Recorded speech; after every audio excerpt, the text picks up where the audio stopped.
Speak yes or me. I was waiting for you. I was quick. I was quick. I had my mouse position when the window popped up. Ping! I was there. Oh, Okay, okay. I couldn't go any quicker than that. My computer, maybe my computer was a little slow in popping the screen up. The starting screen, the Zoom app Uh, screen. It was a little I slow in had bringing it up, but uh, it was I possible. had different draft tabs open, and I was writing. Okay, I So got you. my linked draft was closed. So I was like, oh, Ah, okay, okay. I was wondering. I thought, no, I got it quick this time. Will be interesting to see. The thing popped up a little slow, so maybe Venus got a chance. But I remembered because when I first clicked close meeting, and then it pops up a second window, end meeting for all. It says end meeting, and then it pops up the window says end meeting for all.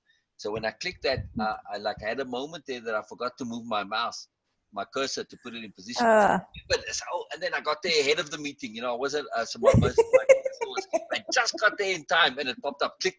So I was just in I just forgot that I have different tabs open, Yes. different tabs open. So I Isn't was it, like, oh, yes. isn't it amazing how we can get joy out of such simple little things? Oh yes, oh Incredible. I yes, just love it. oh I yes, just love oh yes. I it. just love A that. quick little takeaway point of when Cher was emotional. And Donna Uh said, huh. just allow the moment. Yes, Donna, I do allow the moments when appropriate. In that moment, Cher was feeling something very emotional. And in this moment of emphasis, she hadn't quite connected why exactly it was emotional. Because Yes. she had, and then I was saying, the house is you. I wanted to make that connection. That's all I was dropping. I was going to say anymore, but I Mm-hmm. just wanted to associate it that it was that she was seeing the house as an abstract. And that's the question that Donna asked. She hadn't quite fully connected and gotten to the answer yet. That in a sense, she was selling herself. She was giving up Oh on my herself God. for the house. You see? Oh my God. Oh You my see, God. that's why I wanted to connect it in that Yes. moment to say the house is you. The house's Mm. name is sure. And to make this is the abstract. Now, once she's identified this, then she could sell it later as appropriate. But at this point, it's still representing her to herself. And it's a point of giving Wow. up on herself and Wow. selling herself. Wow. Exactly. Right? Okay. And giving One up more on her thing. dreams. Yeah. One thing to say that I was thinking when Ryan and Janelle was online on Zoom, and Uh-huh. we had this session. So I was thinking about that. But now this thing makes it really obvious and really needed. That okay, we can mention that in a way you decide that uh, that way of impeccability is not typically a counseling No, sessions of no, therapy. no, no. No, it can be sometimes, but it's indirect. No, we are Yeah, looking to provide you with the tools for which you yeah. can do your own So, counseling and therapy. if we say that in a way, I don't know how, but if we say that in a way in introduction or somewhere, so this expectations that okay, if someone is crying over, shedding tears, so we will be like tapping shoulders and encouraging. Like I used to say that, thank you for sharing these profound moments. Before I used to say that in that way. Yeah, Uh, so it will not be expected from other people and participants. I'm not following you exactly in what you mean. Yeah, like please. like today, Donna said to you, okay, still let it sink in, let this moment settle, uh, because this is the way how counselors and life coaches mostly do. So in way of impeccability, we when we don't mm, do counseling, typical counseling, traditional counseling, and so it is not, it should not be, oh well, I'm saying should, but it must not be expected uh, to participant from your side to have typical response and uh, perspective on these type of situation. Hmm? so you can Yes. cue or make it obvious that it's not going to happen in these Zoom sessions for participants, like typical counseling. Yep. Right. Right. Okay. I don't know how to do that, but I'm just sharing Oh yeah. because I feel Oh that. no, I agree. I agree. So the typical counseling is, well, it's typical counseling. What makes, yes, there is some form of therapy and counseling involved, but it's because you are acquiring the tools. The way of Yes. impeccability is there are tools for being able to do self therapy and self counseling. Mm, mm. Okay. What about Ryan yesterday? Not Janelle. Yeah, Ryan. Uh, personally, personally, uh, as Sill's friend, I didn't like his behavior at all. I Right. didn't like his attitude Yesterday or before? yesterday. Oh, what did you do yesterday? Oh, that's interesting. Wow. Yeah, the way he was just when you were talking, when you were sharing, and he was talking to Aurora Janelle. and saying something, and Janelle, and just cracking jokes when you were sharing perspectives. I didn't like that personally Yeah, as your friend. Okay. yeah, yeah, Uh, yeah. In other as words, he's not paying full attention. He gets distracted very yes, easily. Yeah, okay. I didn't like that as your friend, as a co-facilitator.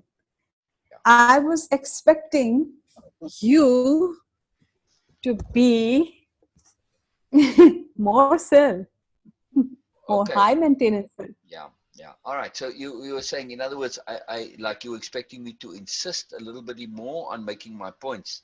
I actually, Yes. it's a very interesting point you bring up here. So this is for me a little bit of my sophistication in Mm, action.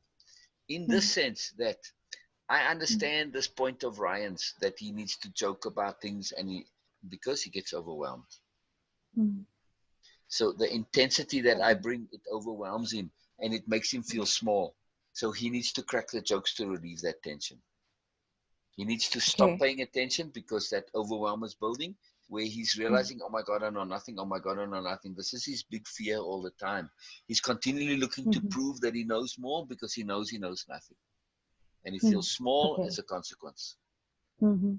So, So I so, am a little easier and I do allow it. Yes, okay, I come back to the point. I come back to the point. mhm. Does this make sense, Mina? Oh yes, Why of I course. was different in that case? Yes, I was expecting that. Okay, Ryan needs to. Okay, in not so appropriate word, needs to behave.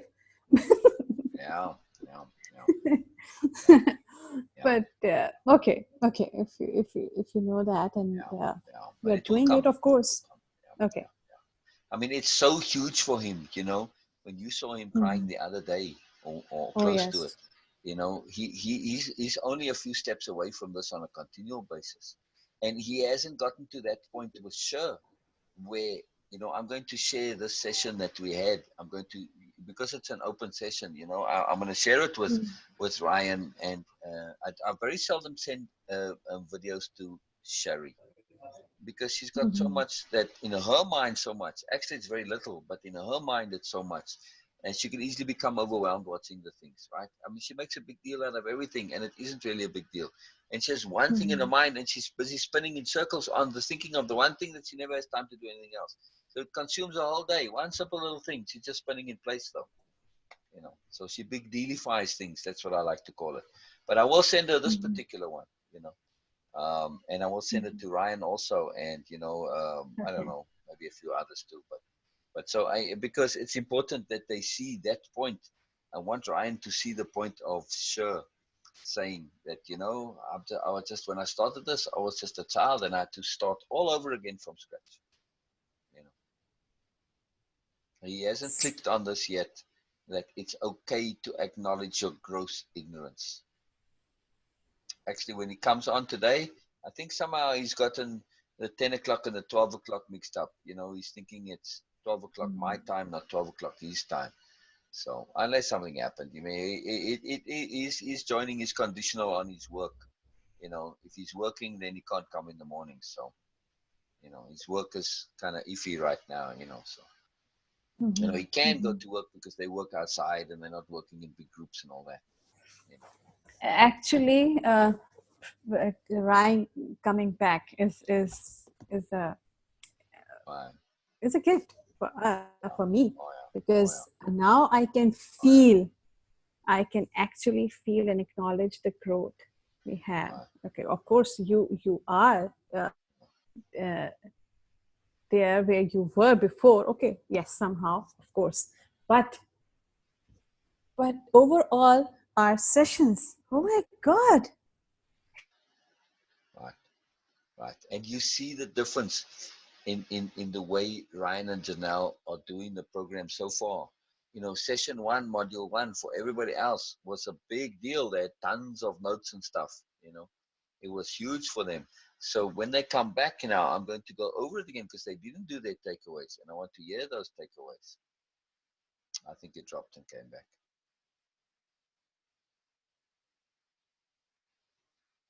Oh, that's okay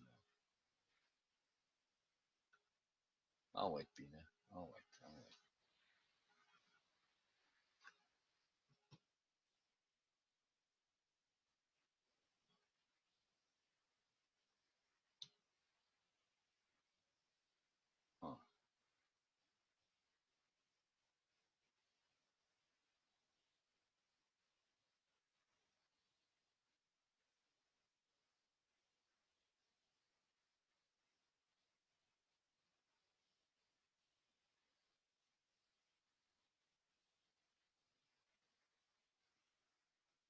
Oh, there you are again.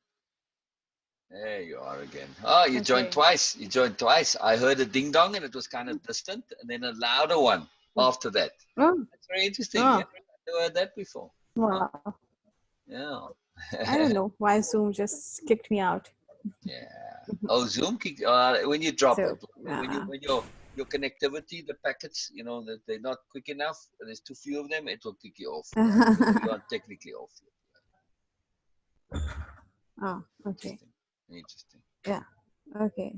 So, Ryan's coming back is a gift for me, because I feel and I acknowledge uh, Yeah. the difference, the progress, the growth Yeah.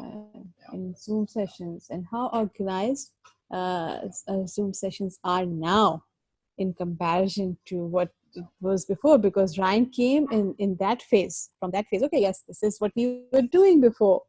But now, and I was like, come on, what are you doing, Ryan? What are you doing? I was doing the same before. Yeah. Oh, interesting. Interesting. Interesting. Interesting. Interesting. Interesting. So Interesting. it's really amazing. Yeah. Yeah. Okay, Very nice. I gotta go for a few So minutes. yeah, sure, no problem. I just say we have a lot of work to do with Ryan. Oh That yes. that the way that Ryan is listening, Mhm. it's very much similar to where Cher used to be and where Sherry still Yes. is. Oh yes. Right? Yes. Right? Yes. I mean, Sherry's so defensive. I get it. I get it. No, you get Oh nothing. yes. Yeah, yeah, yeah. I get it. I get it. I know. No, I you know. don't. No, you don't. No, you don't. You know. Yes. And they have to Yes. prove I that don't. they know stuff because they are so Yes. afraid of being ignorant. Oh You yes. are Yes. grossly ignorant, and they're aware of it. That the gross Yeah. ignorance, and it scares the hell out of them. Can I say Uh-huh. hell? You say it. Okay. I Oh, don't know I if must it's okay or appreciate. not. That's why I'm checking now. I just realized, I say hell a lot, but I don't know if it's okay with you or not. So, I never say that. I don't even try okay, to. But okay. okay. I'll say it Uh, scares the well, bejesus out of them. How about that? It's a saying, I'm trying to look I, for expressions of, I really, hugeness. really appreciate, Sel, the way you are changing a lot of things. Oh my God, it's Yes, huge. yes. It's It's magical. And I love magnificent. the way everybody, when they curse, they say, sorry, Beena. I love it. I love it. I love it. It's so cute. It's so sweet. It's so beautiful. It's just a magical thing, But I do like this, Beena, that, that you never insisted on it. You never asked for it. I'm making it. That's me. It's my insistence. I Oh explained it to yes. Donna, and she embraces it also, that it is a deliberate mechanism for leveraging ourselves and for applying deliberateness. And as such, it's a Yes. magical thing. I do like Yes. this thing that our Zoom sessions are swear word free, just because we can, not because it needs to, because we can. Okay, the exceptions every now and then. And, you know, of course, with bullshit, this is an important exception. But in Yes. general, because we can and because we willfully did it as Yes. applications of deliberation. This is a It is. very It big is. deal. It shows. It shows empowerment that yes, we can express Exactly. ourselves, our Exactly. intensity of emotions, but Exactly. Exactly. still not using Right. any swear word. Yes. But also, Beena, it is your refinement and that grace that you bring. The swear words don't go with it. So I do like moving into that space. I wish to be more graceful and refined the way Beena is. I do, Oh my and God. Donna likes it too. She aspires to that same thing as well. So does she, you know. Yes. And Sue By the already way, is in a point of refinement, but not oh grace. yes, oh See? yes, and So we are and moving Erica towards also. that place. Correct. Very good. Erica Right. also. Right. Exactly. Yes. Erica Exactly. Jane also. Erica Uh, Jane is in that space of grace and refinement, very much, but not yes. in a spiritual way just as yet. It's coming. I, The spirituality doesn't really flood her as much as it does you. You know. she say that she is in that she's comfortable. You say that she's already there. I'm still waiting for the door Correct. to open. No, no, she's I'm not still fully there waiting. yet, but it's coming. Yeah, Yes, yeah, it's coming. Yeah, the I time see will her come. there. She hasn't Yeah. embraced it yet. Yeah, but it's Time very will much coming come closer. when Erica will Ooh. actually lose the braces. Oh yes, oh yes, The in an abstract braces way. will loosen Oh up. yes, I love that. Very The sophisticated. time, yes, the time Yes, will come. yes. Okay, so I don't. I think Ryan is only going to come at 12 o'clock. I suspect he's got Okay. this time thing, unless he's not coming at all because, but he hasn't messaged me or anything. So likely he's at work. So anyway, but Mhm. all right. When you come back, I'm just going to put things on pause. I want to play you a little clip of the video. I don't think you were on it at the time. That I excerpted. I edited out of the big Sue and Erica session that we had the other day on Wednesday. Uh-huh. So when you, Okay. or maybe it was yesterday. I don't remember now. Anyway, Mhm. so when you come back, I want to play that for you. Okay. All right. It's just 16 minutes long, so it's pretty cool. Okay. All right. So, what is special about that? Yes, of course, whole session. Okay. So it was just special because Erica Jane expressed herself about trust in a very beautiful way. Like Donna made a speech today, you could say, or Oh gave a yes. seminar. I mean, Yeah. Donna just is her articulation is just Hmm. so different to where it was before. Oh No yes. ums, no ahs, no struggles. They just share, and it's magical Hmm. and it's beautiful. I feel that they share so beautifully. I want to share the way they are sharing. So Erica had the same thing, and it came Hmm. to be a really nice little mini point. It's like a little mini seminar on capital T Hmm. trust, choice, and Hmm. impeccability. You'll see, you'll see. Ah, So I just okay. pulled it Okay. out, and I'm going to ask Erica and also Sue if I can make this public and post it in the group. Make Okay. it public Okay. on YouTube and post it in the group as an Okay. example of what's going on here. So, and it Okay. just worked out perfectly the way the start and the end. You'll see, you'll see. Very exciting. I could Okay. edit it really nicely. So, yeah. All right. So I Okay. have as soon as you come back, we'll do that. So, all right. Okay. Brilliant. Okay. All Bye. right. Okay. See Bye you for soon. now. All right. Bye bye. Uh, Ah, no worries, no worries. hold I it. figured something happened. Hello, Janelle. Hello, hello, hello. Hi. How are you guys today? Good. Good. Brilliant. I gotta Brilliant. hook up this speaker. Yeah, yeah. Beena just dropped off. I hope she'll come back and it's late where she is over there. But all right. So CJ, you see why I was telling you? CJ is just practicing joining. So this is what I was saying. So we'll just put you on mute. So brilliant. Yeah, you're welcome to listen, mate. You're welcome to listen. CJ just said something really profound with me. He said, yeah, let me pull up the quote over here. He said, "Life is a journey and a privilege." That's good. How about that? Yes.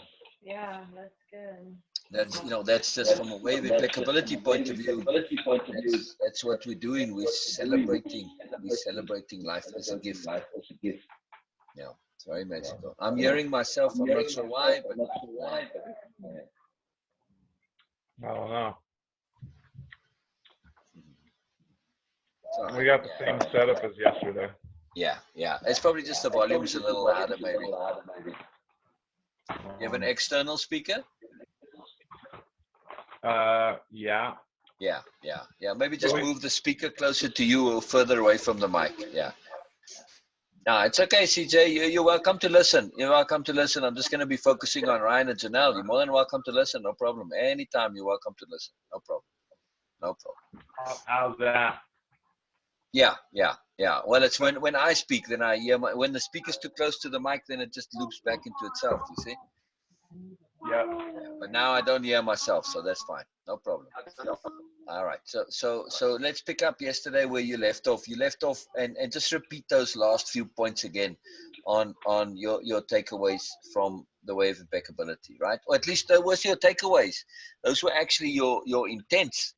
You didn't actually do takeaways, so I'm keen to hear those. So, but I want to hear the intents first, and then hear takeaways on the way of impeccability. The first session, in other words. In other words, what did the first session mean to you guys? You already mentioned a few points, but I kind of feel there's more. There's more involved. Yeah. This is from yesterday. Is that what we're-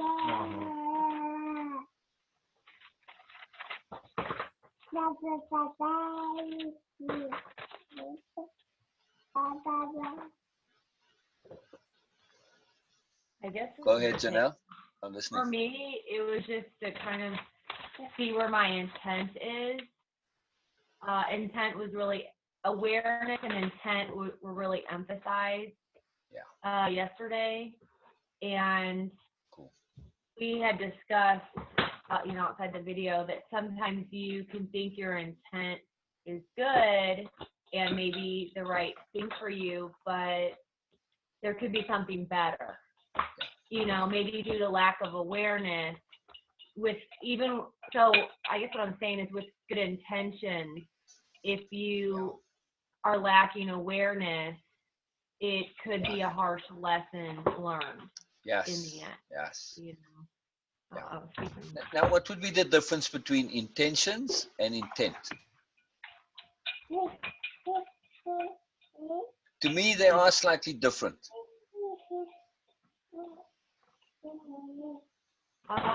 Yeah, they are different. I don't know how to explain it. I don't know. Right. I understand it. Yes. They are. I don't understand how to tell you. Okay. So you can leverage my skills a little bit, or at least my practice, I guess. So intentions are typically closer to wishes or hopes or desires.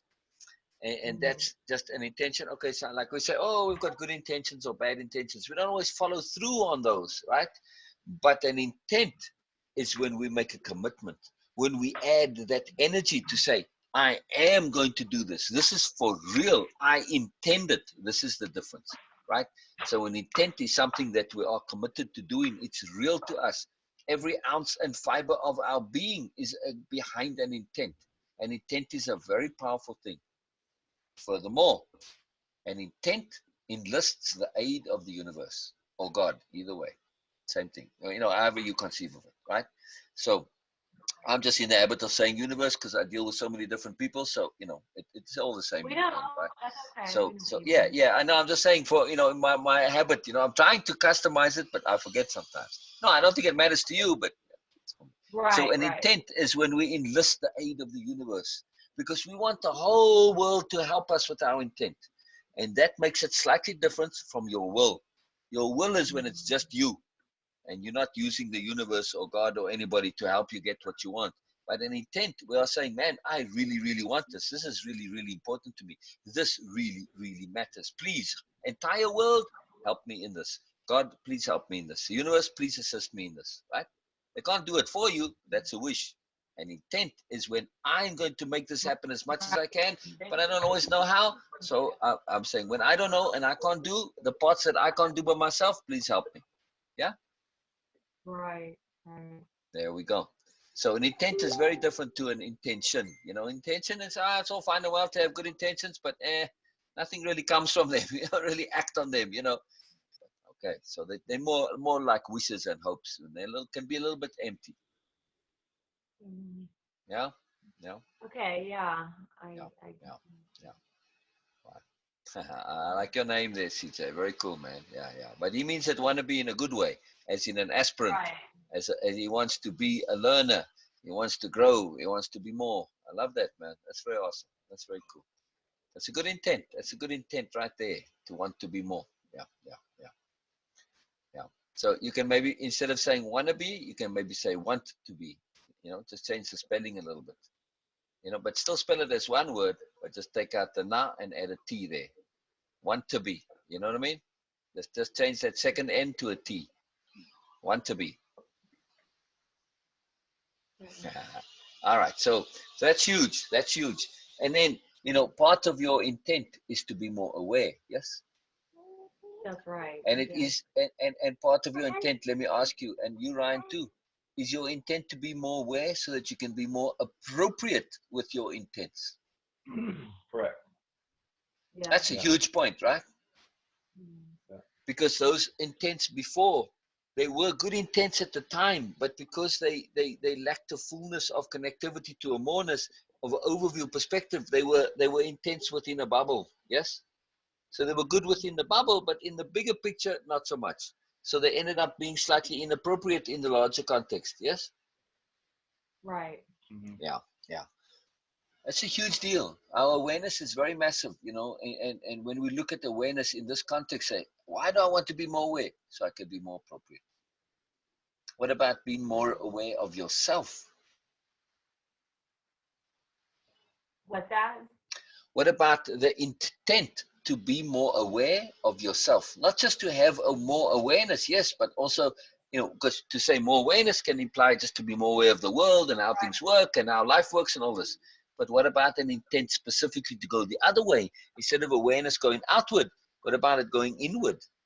To be more aware of yourself and how you work, how you function, what makes up you, yeah? Your magic, your moreness. When I say awareness, I think that is what I'm referring to is awareness about me. You know, Okay, because okay. So I'm trying to discover who I am. right, You that's know, first. That's first. that you Yes. gotta start there. Yeah. So, but yeah, And that's this is really good. yeah. It's a magical time we're at. You know, isn't the entire universe telling everyone right now, you know, stay put, pay attention to what? Pay attention to yourself. If you don't pay attention to yourself, you can go around infecting everybody, yes? Mhm. How is that different to just when we are normally? You know, how can we infect people if it's not the COVID virus? We can be infecting them with negativity and with cockeyed ideas and all sorts of stuff, right? Yeah, that's Negativity true. is a Yeah. very contagious disease, very deadly and contagious disease. It's far more deadly than any of the viruses out there because it really spreads very quickly. You know what I mean? It's Yeah. incredible. So we don't have to be all happy and cheerful, but we do have to not be negative, right? That's right. Yeah. I mean, we don't have to go around curing people, but we do have to go around not infecting them. Yeah. You know, Yeah. it's a big point. Big point. All right, Ryan. What about for you? Oh, and then you mentioned something that I'm just recapping yesterday, Janelle. You mentioned something, and Ryan too. You mentioned specifically one of your big intents was to deal with habit, Yeah. and Mhm. particularly unaware, inadvertent habits. Yes. Yes. Mhm. So Or now we are connecting. Say again. yes, and even the ones that we have recently become aware of, addressing those as well. Yes, With the yes, yes. So we want our habits to be a skill that we can implement on demand. We want habit to be something that's deliberate, not inadvertent. Yes. Yeah. I mean, and to develop the skill of being able to change our habits. That's a big skill, no? Oh yeah, it definitely is. And, Here, you know, to be able to do that we deliberately. just have a look. Yeah. Oh, no problem, no problem. I got patience. I understand you got urchins running around, and you know it's cool. It's all cool, no problem. Ryan, how does this connect to you? I'm just recapping again because this point of the intent, and to emphasize it, you know, what your intent is. The clearer we are about our intent, the more everything makes sense. Because as you go along, you can ask yourself, anytime you get a little bit, off track, and you say a little confused maybe or doubtful, you say, what am I doing? What am I doing? Oh yes, oh yes. I'm looking to gain more awareness so that I can be more appropriate. What else am I doing? I'm looking to change my habits. Oh yes. You see, whenever you say this, what am I doing? You know, what are you doing? You're implementing your intent. It just makes everything clear and everything pertinent and relevant.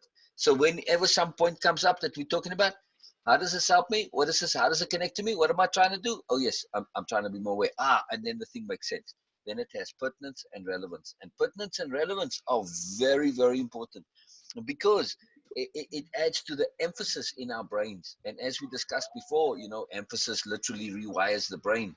So when we have something that we hear and we connect it to what we want, then it becomes pertinent and relevant, right?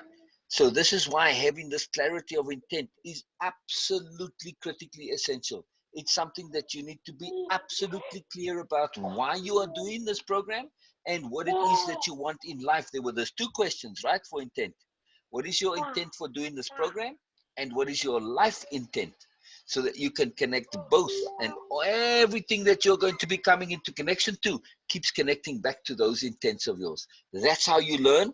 And through that continuous connection, through that pertinence and relevance, that emphasis, that's how you get actual, real, lasting change. That's how it sticks, in other words. Because you say, what do I want? This is what's getting me what I want. That's it. That's how the body is built. That's how the psychology is built. What do I want? How do I get what I want? Very simple. Very simple. So we aren't going to go against that, because in this case, it's not being selfish. This is appropriate selfishness. There is such a thing. In the case of the virus, we need to be appropriately selfish by staying at home. Right. Yeah, the universe is telling you, stay the hell at home. That's it. That's where you belong. Stay at home right now. Be appropriately selfish. Yeah. Or at least be appropriately self-attentive and self-caring. Yes. That's what we're going to be doing here too. Ryan? Is he just eating vegetables? Is he digesting his vegetables? And Vegetables, yeah. his blood's all in his stomach. Okay. Okay. But I mean, I still have some thoughts rolling around. Yeah, a he's little bit. just He's cogitating. Okay. No I'm problem. in the I love it. absorbing. I love it. I love it. Yeah. So this is a key point. So I'll just stick with Janelle for a while. We'll come to you in a moment. This is a very key point. You know, this connecting your intent to everything you're doing. Yeah. Yeah. Right. So anytime we run into any spot of difficulty, anything, I don't care what it is, just simply stop and ask yourself, what am I doing?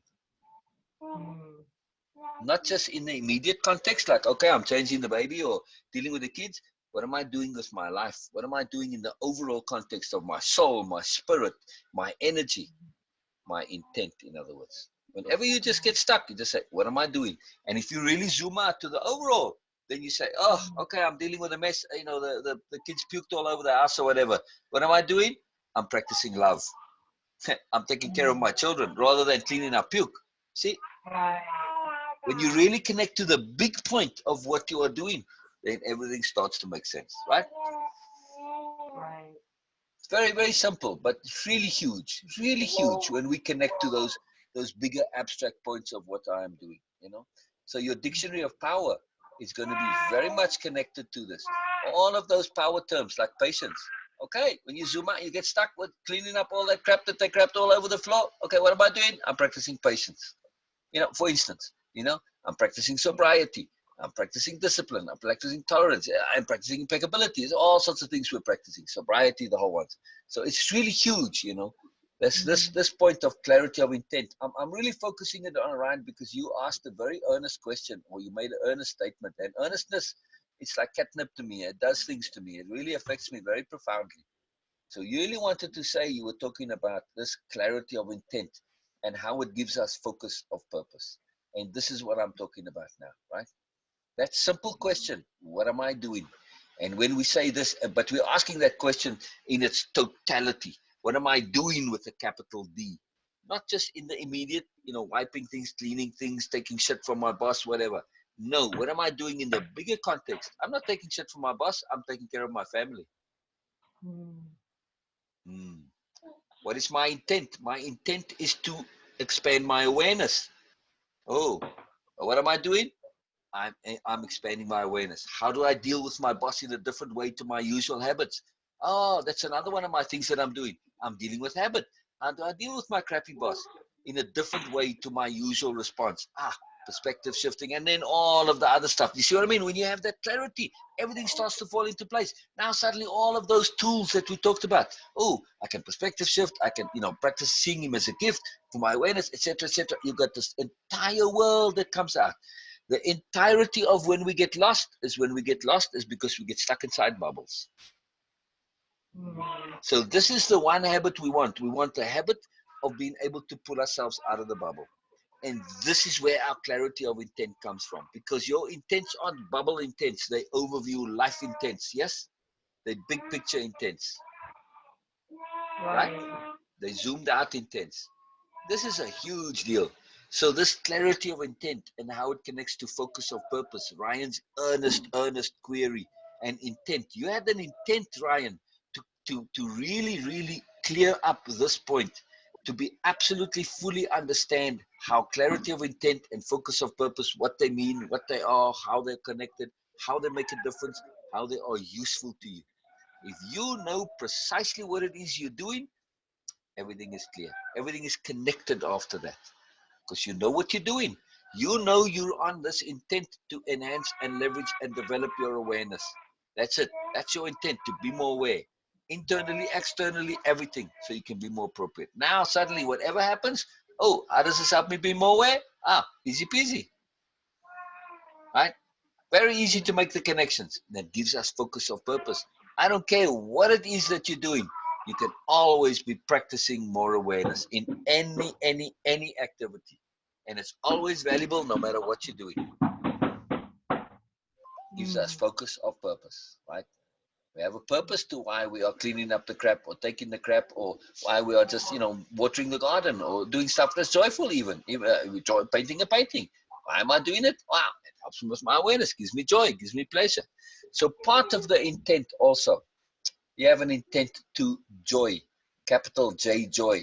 You can call it bliss, rapture, elation, grace, reverence, doesn't matter. I'm just using joy as a catch-all for all of those terms, right? Reverence, whatever you want to call it. But this is an intent surely also, yes? If you're not experiencing joy or rapture or elation or bliss or reverence or grace or any one of those superlatives, are you not going kind of against the entire universe? Surely joy if you think from God's perspective, God would surely want all of his children to be experiencing joy every moment if they possibly can, yes? Yeah. This is our ultimate intent and our ultimate accomplishment. Without joy, what's the point and purpose of everything? Right. It's pointless, right? You can have all the awareness in the world, but if you're not experiencing joy as a consequence of that awareness, you've wasted your time, yes? You've got some more awareness to acquire then. You don't have the awareness of joy, so it's not full awareness. So joy has to be part of our awareness because we can possibly be aware of lots of things and not experience joy, but seems but pointless, doesn't it? Right. Now, many things can be joyful. For me, sobriety is profoundly joyful. Earnestness gives me great joy. I love earnestness. Earnestness is a really magical thing. So joy isn't necessarily things that we typically associate with happy or pleasure. There's many things that give us pleasure. Art is a joy. Being a mother is a joy. Being a father is a joy. Being a provider is a joy. Yes? Oh, right. So part of this intent to awareness is also the intent to joy. Yes? Did you add that to your list of intents? I just did. Yeah. Yeah. And again, joy, for me, joy means grace, reverence, touching the sublime, awe, the awesome, wonder, the magnificence of things, the genius of things, the interconnectedness things, and of course, the more. When I ever say that word capital M, more, It always means the fullness of every single superlative you can possibly imagine, right? All those terms I said, they're all packed into more. That's it. Intent to more. You know, joy, elation, bliss, rapture, you know, whatever you want to call it, doesn't matter. All of them together, you know, grace especially, very powerful. We need to have that as a very clear intent, because otherwise we get into this work mode, and then this journey becomes a struggle, and it's not a struggle. It's a journey and a privilege and a joy. Life isn't just a journey and a privilege, it's also a joy. When you start appreciating the privilege of life, CJ, that's when it becomes a joy. You hear what I'm saying there? I said life is not only a journey and a privilege, it's also a joy. When we appreciate the privilege of life, that's when it becomes a joy. Life is this profound, incredible gift. I was saying to CJ, because he just came out of the blue with this thing. Okay, life is a journey and a privilege. I said, absolutely. That's exactly what the whole wave impeccability is all about. But I said to him, hey, you realize what's happened there? The fact that you're saying life is a privilege, it means you can't complain ever. I said to him, you know, if you complain about life, aren't you just pissing on this gift that you've been given? Can't do that. Sorry, can't do that. Yes, I know it's a rude way of saying it, but it is a rude thing to do, to complain about life. It's exceedingly rude to the universe or to God or to Allah, whoever. You're going to complain about life. You basically complaining about the gift that you were given. Can't do that. Can't do that. Nope, sorry, can't do that. Because against every iota and ounce of impeccability we have, right? If we're impeccable, we ain't complaining, because we're appreciating life as this profound magical gift. Yes. And I want to say, I'm saying this is my personal perspective and opinion. That's why I'm asking. Yes, is that something that resonates with you guys? Yes. Yeah. Don't believe me. Don't believe me. Yeah, it resonates with me. Yeah. Yes. Yes. Life is a journey and a privilege and a joy, CJ, and a joy. Add that to your sentence. And a joy. Yeah. Yeah. And it's a big deal. It's a big deal, this appreciation of life.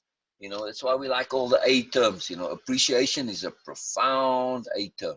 When we appreciate the gift of life in all of its fullness, there's no complaining. There's no complaining. Plus, of course, when we do take full responsibility for remaining alive, the choice to remain alive, that's your choice. You don't have to stay alive. Nobody's forcing you.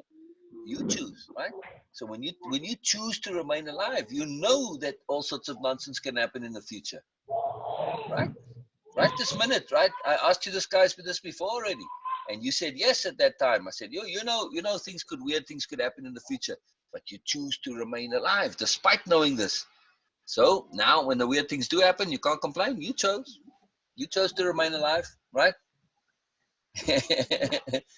It's a big deal. It's a very big deal. So no complaints. No complaints. Sorry, no complaints allowed. Hang on a second, CJ. Let me just finish on this point here.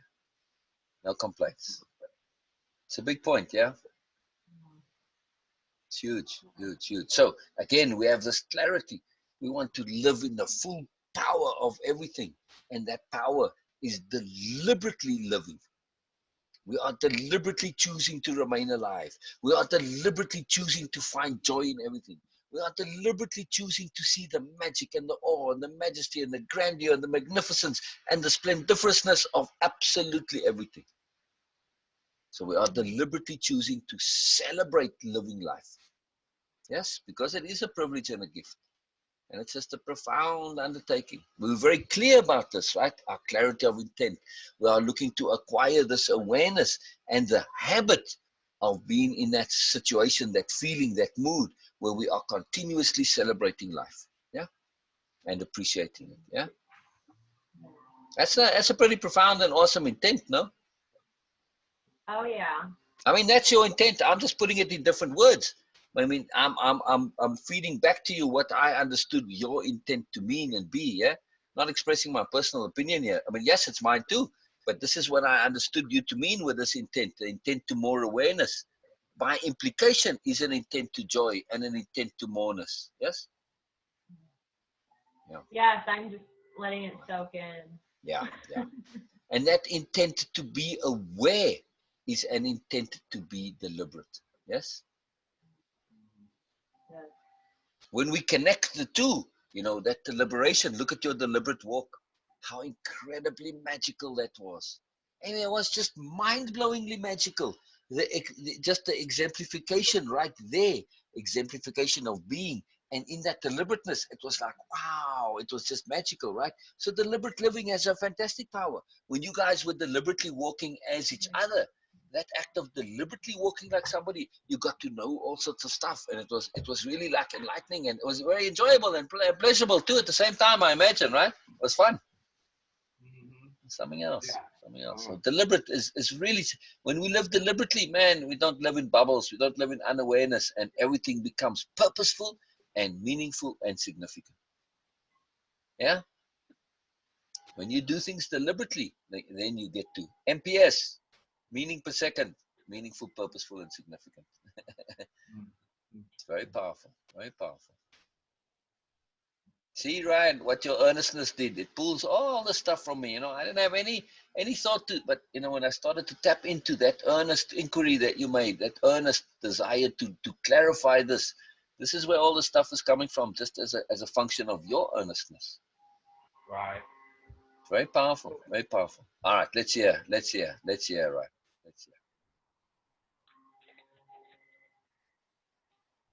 Um,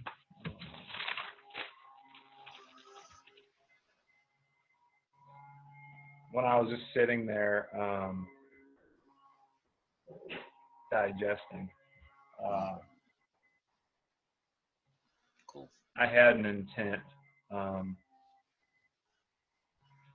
one of my intents is to gain the ability of self-expression. That's one of my big ones. Yeah. Yeah. Cool. That's a powerful expression. I mean, that's a powerful intent. Yes. Yes. Because And I feel a lot of things and I understand a lot of things within myself, but I don't know how to get them out all the way. Yeah, it's hard to I don't know how to translate it. say. There's like a disconnect from when it is in here and then it comes out. It's like gets garbled. It's almost like a different language to me. Yeah, it's like a different You know, language. I speak a different language internally Yes. than I do externally, Yes. and through Yes. the miscommunication. I don't have the words language to barrier. say what I want. Yeah. Yeah. Yeah. Yeah. Yeah. So Our neighbors go ahead. If you hear that noise in the Yeah, background, that it's a leaf blower. Oh, okay. No, I don't actually hear it, so it's all good. I hear you guys fine. It's not a problem. You know, especially when you lean forward and then you get that distance you had from the mic now, you're fine. So it's pretty good. It's just All right. really So, loud for me. oh wow, oh wow. Okay. Well, it's It really just not a makes it bother a to lot us. more. Your computer's mic is filtering it out, which is very cool. I wish my ears could filter it out. Yeah. Yeah, headsets are very useful, but you can only have one headset at a time usually. So It's just funny because he's our loud neighbor. Like he always has like a chainsaw or a leaf blower or a grinder Or an engine. Or some type of thing. Something that doesn't work, he's trying to make it Yeah, work. he's trying to make it work. And that's interesting. Yeah, likely he's lonely. He's looking to fill his life up with something. He fears silence, you know, because in the silence you hear things about yourself that you don't want to hear. Yeah, he doesn't like silence. It's always like music blasting, loud noise. He's got kids. His kids are always loud. Kids are crazy. His wife is always yelling. Yeah, his wife's always yelling. Isn't that interesting? I mean, literally, he made a sticker and put it on the back of his truck that says chaos. Yeah. Wow, he's an agent of chaos. Fascinating. Yes. And we have the privilege. We have the privilege of. And our houses are very, very close. Our houses are like less Wow, than 10 feet apart. wow. You gotta soundproof your walls then, yeah? I wish. Yeah. It's teaching me patience. Yes. Patience and love and tolerance and discipline and forbearance specifically. Yeah. All right, Ryan, on that intent to communicate, right? You have on your intents also the intent to be aware and the intent to break habits, yes? And to change your habits, yeah? To master habits. But if you add the intent to understand, it will greatly greatly leverage your communication. Mm. Right. Now, not just to understand, but to understand to the point where you can own your understanding as your own. And even then further to get to that point of owning it, making it your own, and self-proof. I mean, really, the only way you can do that is to master something, I guess. One second, Ryan. Good night, Beena. Yes. You need to Oh, get to bed earlier. So Beena was just messaging me saying she's got to go sleep. Yes, good, Beena. Good. Thank you for being here so long, and I just love it when you're here. So, it's just great. So, any quick thought before you go to sleep, Beena? Thank you so much. I really want to join these Zoom sessions with Ryan and Janelle because Yeah, it's really I know. profound for me. Your I phone can on. see that. Open the door and talk. Oh, okay. Oh, go ahead. It's okay. She's talking to the Okay. kids. But I was listening, and I will definitely share my perspective tomorrow Okay. because I just made some notes and want to share. Brilliant. Oh, here comes baby. Brilliant. Hello, Baby of way of impactability. Hello, Janelle. Yes. Hi, Aurora. Hi, Yeah. baby. Brilliant. I just finished editing a She's not book. gonna smile even for me. Nope. No smiles. Nope. Trying to escape. I had to Nope. track her Nope. down. I just finished a book, and it's a teenage editing a book for a friend who's a writer, and a teenage coming of age story, and in the end she gets her new name, and her new name is Aurora. The last chapter Wow. is called Aurora. Yeah, in that story I read a bit to you of. Yeah, so Uh, okay, so gotta go bye. now. Good All right, night, good Beena. night. Sleep Bye, magically. CJ. Sleep magically. Sleep magically. Bye, Ryan. Bye, Janelle. Okay. bye. So when we understand something, Brian, you're going to hear this in when we have the overlap sessions, which is why I was hoping you guys could come earlier. Like Friday is a sort of free for all day. It's Okay. open day. Yeah, it's okay. If you can't, you can't. That's all. But Fridays typically, especially in the mornings, like now when people come on, I focus on them. If it's a session book for you, typically, on the other days, then we focus on you. Yes, some people will join, but they just listen. Maybe I'll ask them for an opinion here and there because it's nice to hear some extra perspective.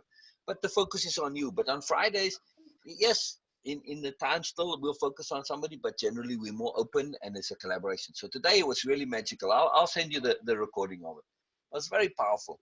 And when we do this, you'll see, Ryan, you're gonna hear, for instance, like from Beena and Donna, who've been at this for a long time. You'll hear Donna, I mean, just the way she expresses herself, and Beena, it's like incredible, it's magical. It's a profound difference from when they started the program. It's like chalk and cheese. I mean, I sit there and I'm listening. It's like, wow, like you could be giving a seminar and a speech. I said, man, I want to express myself like that. It's too beautiful. It's really credible. Because, and you can hear this sometimes from Erica as well. And Erica had the same intent to express herself more clearly and more fluidly and to be able to say, because they have come to own the things that they are talking about. They figured them out. They thought them through to the end. That's very critical, that to the end. And they owning it. They know it inside and out, forwards and backwards. They've been thinking this thing over and through and backwards and forwards. And now when they can talk about it, they know it. They really, really know it. They understand it. It's in a totality. They don't just know one aspect of it. They know every side of it. So if you take something, Ryan, like something that you know in building or construction or something that you know how to do really well, that you know forwards and backwards, you can easily talk about that. No problem, yes? Right. Yes. Right. So that's the key. It is a deep understanding, more than just, okay, I get it. That's not enough. No. We have to understand from all sides, right? We have to know how to lay a foundation while it's raining, or or lay a foundation on a slope, or whatever. I'm just saying for argument's sake, because I know you know about foundations, right? So you know every ins and out of the foundation, not just how to lay a regular foundation, right?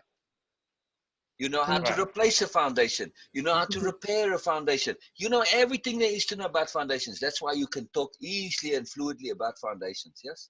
So in the same way, when it comes to the points that we want to talk about, ourselves and the bigger points, deeper understanding, we want to have that thorough forwards, backwards, upside down, underneath, every which way understanding of it, yeah? That's how we get to express ourselves. Plus, expression is very dependent on practice. So just think of these Zoom sessions as an opportunity to practice expression. Every time you do a repeat back, every time you do a takeaway, that's practicing expression. It's a double benefit of what we do. Hello, Aurora. Hello, Aurora. I'm waiting for your expression. Yes, I am. I am keen to hear, and I got a smile there. I got another big smile. Yes, Aurora. I want to hear your sobriety, so Aurora. I really do. I'm very much looking forward to you expressing yourself. Very profound thing. Yes. Yes, it's a big deal. A very big deal. Practice. That's the key. Practice. That's it. Practice. Wow. I can't believe that smile there. So magical. Yes. Yes, Aurora. Yes. Yes. Hello, Aurora. Hello. Hello. Babies are incredible. They know so much more than we think they do. We think they're just empty. No, they're not. They understand. They think, yeah, it's incredible. It's a big deal. It's a very big deal. So this thing, we're going to be constantly practicing expression. And in these Zoom sessions, it's a forum where we can practice expression, which means we can stumble, we can reiterate, we can change it. We can say, okay, hang on a second. I didn't come out quite right. Let me try that again. And we can try it until we get it smooth and fluid. It's very powerful, very powerful. So yeah, so there's no, don't feel the pressure to express fluidly. Feel it the opposite. Feel the pressure to practice rather. And say, okay, I'm here to practice, I need to be a little bit awkward and I want to expand my things because that's what practice is, right? We keep redoing things, but each time it's a little different. It's a little different, right? Right. Very exciting. Very exciting. All right. Any more intents, Ryan?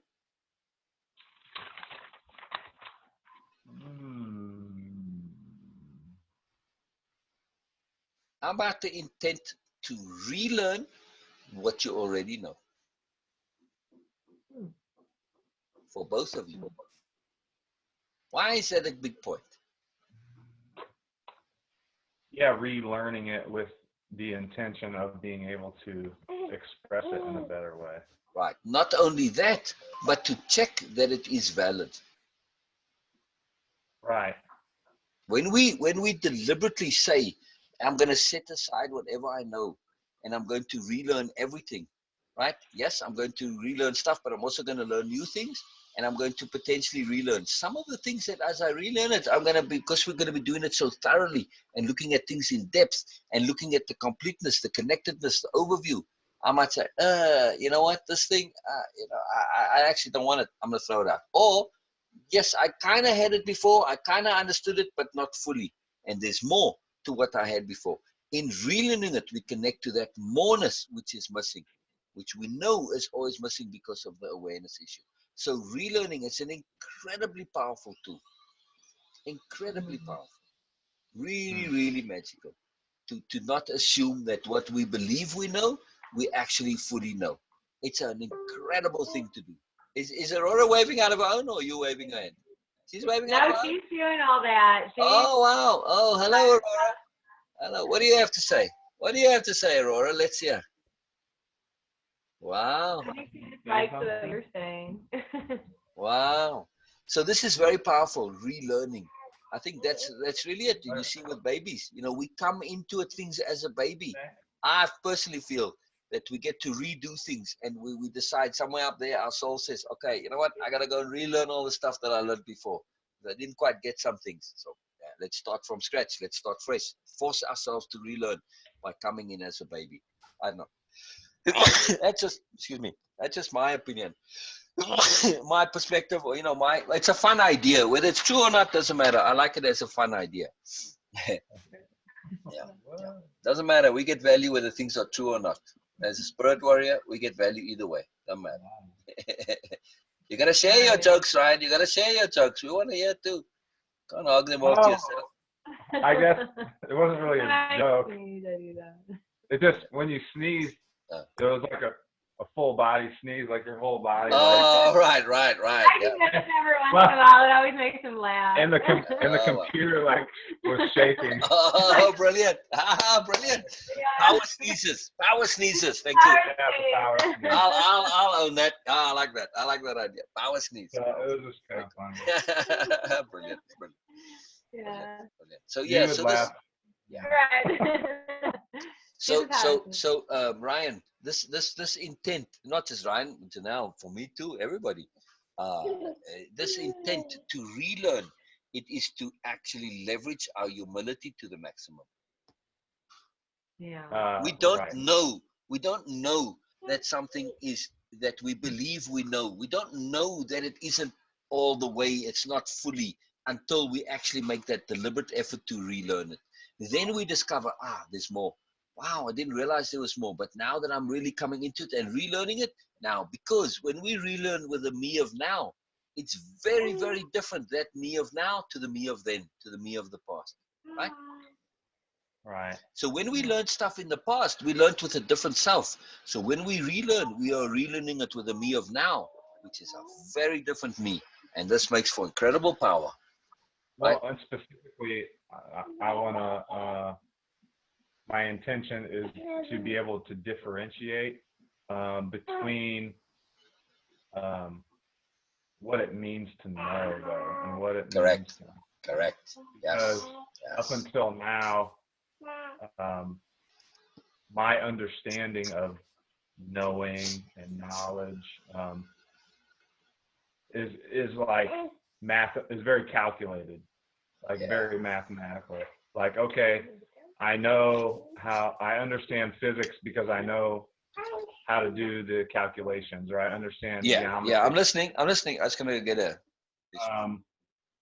I know how to file taxes or do this or do that, or Right. balance my checkbook because I know how to add and subtract and do numbers. Those are all things that you can know, but or like you could even know how to do a certain field and study it and be knowledgeable about it and be like, yeah, I know how to do this. I can do this, but I want to understand and know how to be appropriate for me. Yes. Yes. Yes. I guess that's what I really want. Yes. I want to learn how to be Yes. appropriate. Yes. Yes. Knowledge and understanding without appropriateness is Pointless. meaningless. Exactly. Right. Exactly. That's huge, right? That's huge. So because I can say that I have known and I have understood things to the point where I could repeat them back and I could explain them, but that doesn't mean I was appropriate. Correct. Because Okay. I understand now that I can be this or that and this or that, but if I'm not complete and whole, I'm lacking, and that means I'm missing part of it. Yes. The elements we are going to do. So write that down as an intent, please, Ryan. And if you don't already have it, I want to know how to be appropriate for me. Right. That's what you said, right? Right. Yes. And to understand appropriateness for Ryan, appropriateness for Janelle.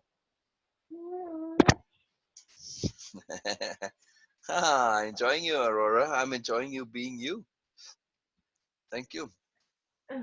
Because I've had a habit of I pigeonhole myself into certain areas of life, and I've done it with a lot of different things. I haven't just done it with one or two things, but what I'll do is I'll get on a rabbit trail and I'll just kind of like follow it down. My ego will just go down this road. Now I believe that I am in this thing, and then I kind of snap out of it, and I'm like, okay, Ryan. So would you characterize that as an intent to be strategic?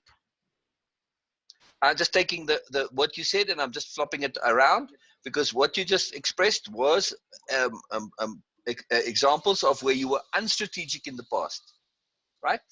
So in order to be appropriate, it would be an intent to be more strategic, to learn strategy, as it were, in this context of what we're talking about, the strategy of appropriateness, the strategies of application, the strategies of perception, the strategies of awareness, but just to be in us, capital S strategy, So strategy goes into your dictionary of power. Yes. Mm-hmm. Same with awareness, goes into a dictionary of power. Appropriateness goes into a dictionary of power.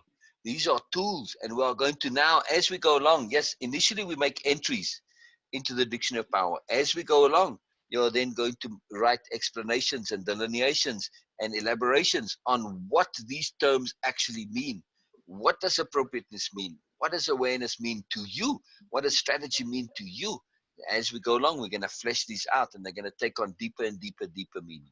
Yeah, because we know we kind of have an idea of them, but in our dictionary of power, it's your dictionary of power. So please write your dictionary of power there, right? By the way, Janelle, when you have dictionary of power, you write Janelle's dictionary of power Okay. and Ryan's dictionary of power. It's not mine. Yes, there is. I have mine. Mine is, but also we have the way of impeccability. Later on, we're going to make a way of impeccability dictionary of power where we put everybody's dictionary of power together. We lump it all in there. But your dictionary of power is yours. It's Ryan's dictionary of power. Yes, the dictionary of power, Aurora, you're right. It is a most joyful and powerful thing. It's a most incredible thing, right? So when you put in strategy there, you are going to define what strategy means to you. And through our process here, what we do is by examining it and practicing discernment and bending it this way and that way, we are going to understand these things, not from a point of belief, Ryan, but from a point of self-evident sensibility. Big difference, right? Whoa. Right. Yeah. I'm just saying, as we go through, the more we get to understanding in a very deep way, we are going to look at understanding these things and in how they make sense, so that there's no belief required in our understanding. This is a very key point. Right. We don't want to have any belief that is involved in our understandings. There must be self-evident sensibilities to us. Like when we understand awareness, awareness is a self-evident sensibility. Why? Because it helps you do things better. All right, bye-bye, CJ. Bye-bye. See you, man. See you. See you. Be good. Be good. See you. All right. This self-evident sensibility, this is a huge point. Because anytime there's belief, there's a bit of doubt involved. I don't care how much you may believe something to be a 100% fact. As long as there's a belief, then there's still a doubt. Maybe 0.0001%, but a self-evident sensibility, this is where doubt is no longer an issue. Yes, we know things change and can be updated. But when it's I can trust it because it's a self-evident sensibility. It's a closed loop. So it's about trust, right? Now, yes, there are some beliefs that supersede, like the belief in God. For most people, they don't actually believe in God, even though they say it. To them, it's just a fact of existence, even though they say, I believe in God, right? But it's not really a belief, it's actually a fact to them. I'm just saying, though, how many people who do believe and they're like, so. But generally, we don't want to have to believe in stuff because, if I believe the bridge is safe, I'm not crossing that bridge if it's over a huge, great big gorge or a raging river. No, thank you very much. I want to know it's safe. I ain't believing. That's not enough for me, especially when I got my kids in my arms, right? Right. Yeah. Right. Yeah. No, belief is not enough. We need to be certain.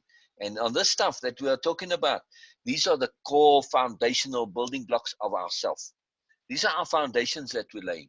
When you lay a foundation, Ryan, you cannot in any way, shape, or form lay that foundation that is in any way, belief is a part of that foundation. You need to know that foundation is going to hold up the house. You can't say, well, I believe it's going to work. Then you're going to lay a bigger foundation until now I don't have to believe it's going to work anymore. Now I know it's strong enough, right, Ryan? Right. Right. So Exactly. what all of those entries into the dictionary of power, these understandings, these awarenesses, they are all foundation stones. They are all cornerstones of your foundation. They are your foundation. So this is why we don't want any belief involved.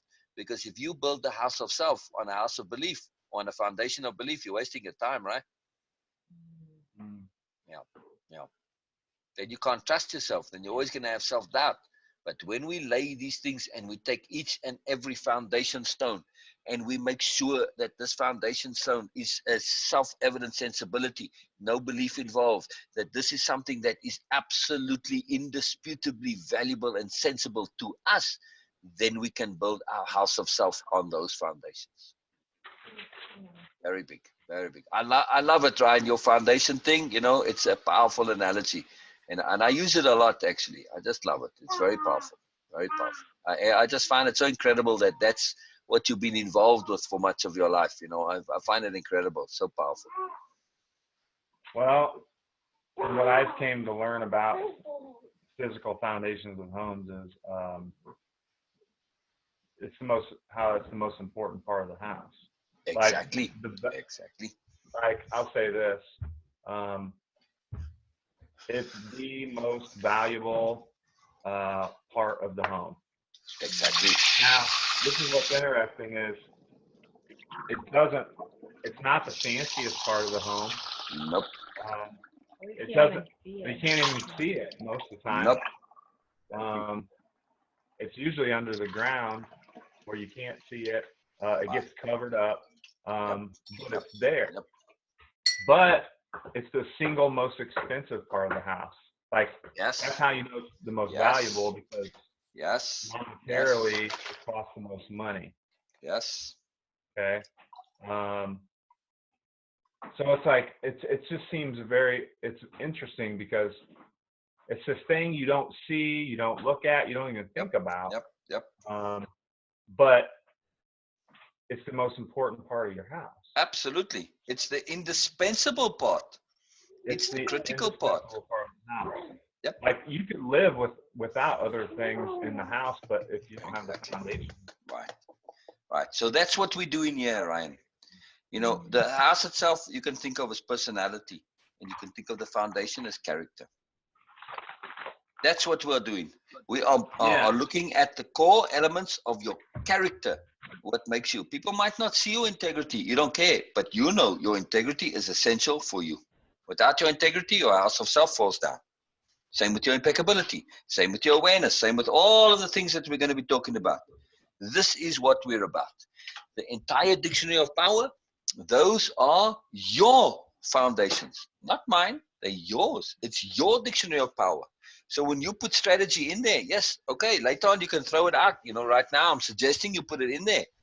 But when you learn to say, okay, and figure out how to be strategic, this becomes a really core strategy, because a core foundation stone for you. Because without strategy, we kind of lost. We can be very aware, but without strategy, you lost. Strategy is very essential. But, you know, for right now, yes, you're putting it in there.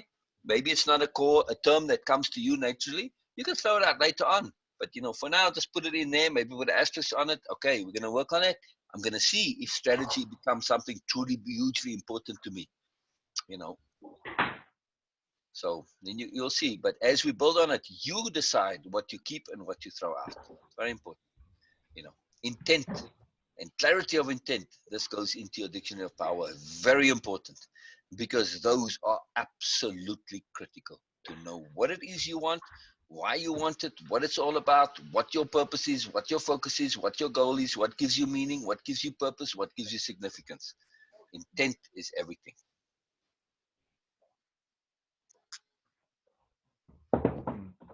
You know, another word for God is intent. All caps intent. It's a very big deal. It's a very big deal. Not many people think of it that way, but just sort of on a by-the-by point of view, you know, intent is so huge and so important. To truly understand intent is really to understand so much of life, you know, pretty much all of it.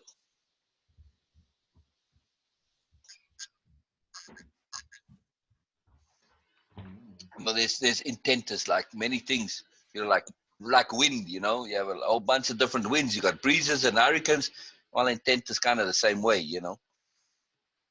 You got a whole range of it. But when you really look at intent in the big picture, all caps intent, same thing as God. Very magical. Very magical. You know, in the Quran, they say Allah. They never say he or she. Never. Not once. Not once do they ever say that. You know, it's always just Allah. And in the Quran, it's very specific. They say that there's no gender to Allah. That's why they get all upset when people paint pictures of Allah, you know, because they're saying, you know, it corrupts the whole concept of Allah being a force rather, as an energy rather. And when I said to Beena, I said, you know, God is intent. Oh my God, it just, everything just crystallized for her, and it changed the whole perspective. It was a huge, big deal. It's very powerful for her. So yeah, just came across my brain as we were talking about intent now and cornerstones and understanding things. So just sort of an interesting point to think about. Yeah. How does that resonate for you guys to think of intent in that way? Oh yeah. Good. I like that. Yes. Under advisement. Yeah. Very cool.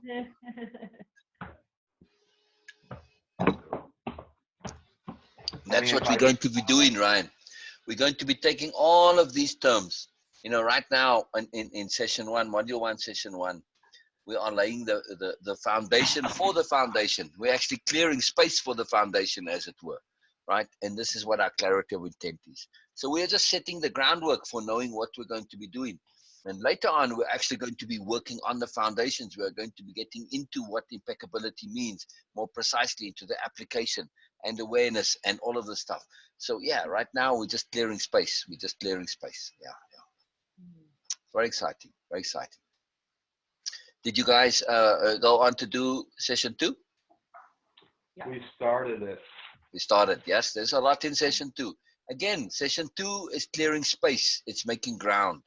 You know, it's saying what's to come. It's preparing you. It's making you aware of what's coming. Yeah.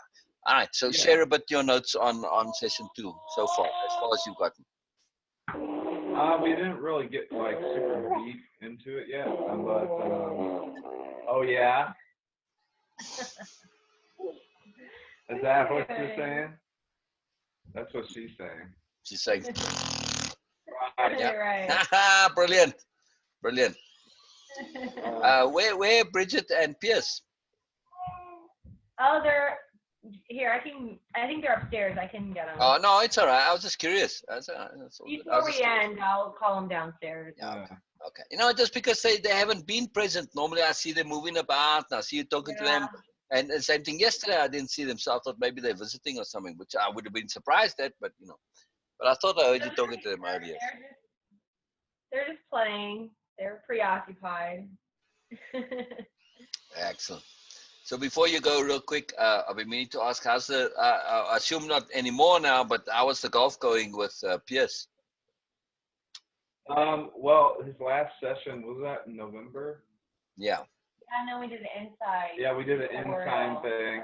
So he hasn't done anything much since December, mainly because it's super cold outside.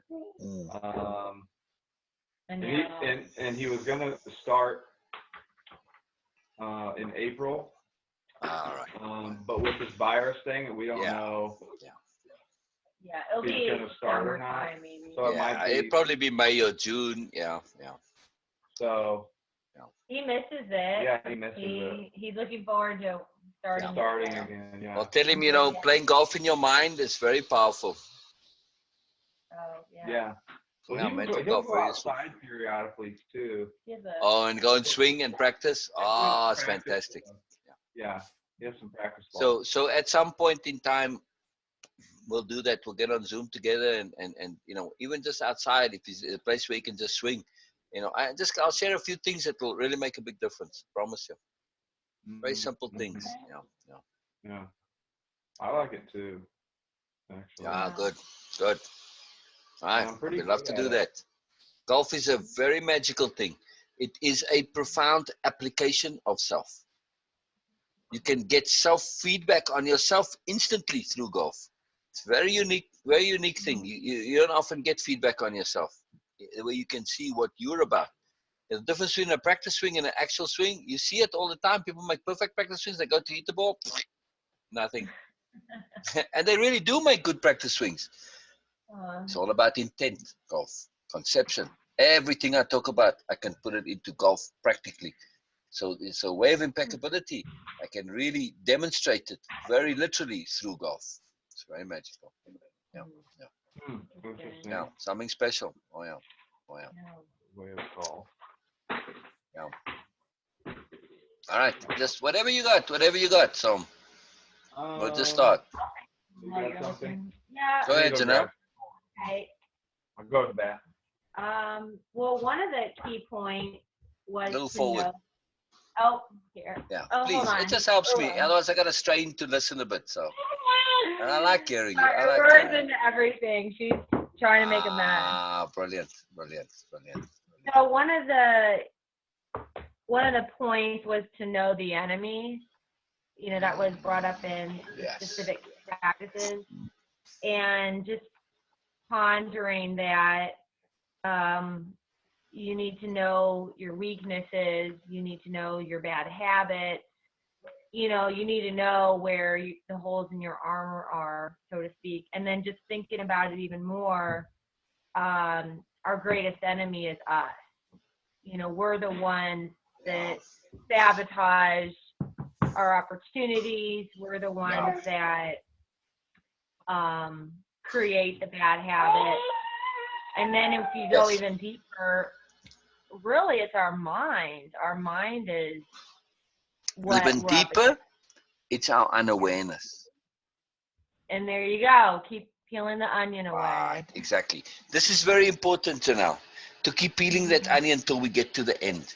Because if you say our greatest enemy is us, that's not a good thought or an intent, because that's kind of, self-hatred. You get all that crap coming into it, right? And then when you say the mind, same thing. People get negative about thinking, and they say, oh, thinking is bad and all this, and then they stop thinking, and then they become idiots, right? But when you say it's unawareness, that's the end point. Think it through to the end. It's very important. Plus, I want to bring in a huge point here that is very, very, very critically important. And this is the precision of language. When you say the enemy is us, there are implications to that. When I say the enemy is the mind, there's implications. There's unwanted implications. You kind of know what you mean, but we have inner bureaucrats in ourselves, our minds, and they are very particular. They watch every little comma, every little jot and tittle, right? Remember Jesus spoke about the jot and the tittle? Yes, I did. Every little nuance, right? They watch it. So we need to be very scrupulously appropriate and precise with our language, because it's like a computer program. You change one comma in a computer program, the whole thing can go fubar, right? Same thing with us.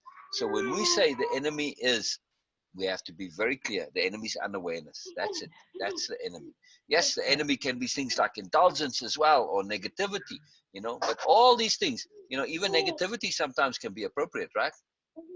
Oh yeah, Right. everything. So there's a time and place for everything. So the enemy is inappropriateness or unawareness. Yeah.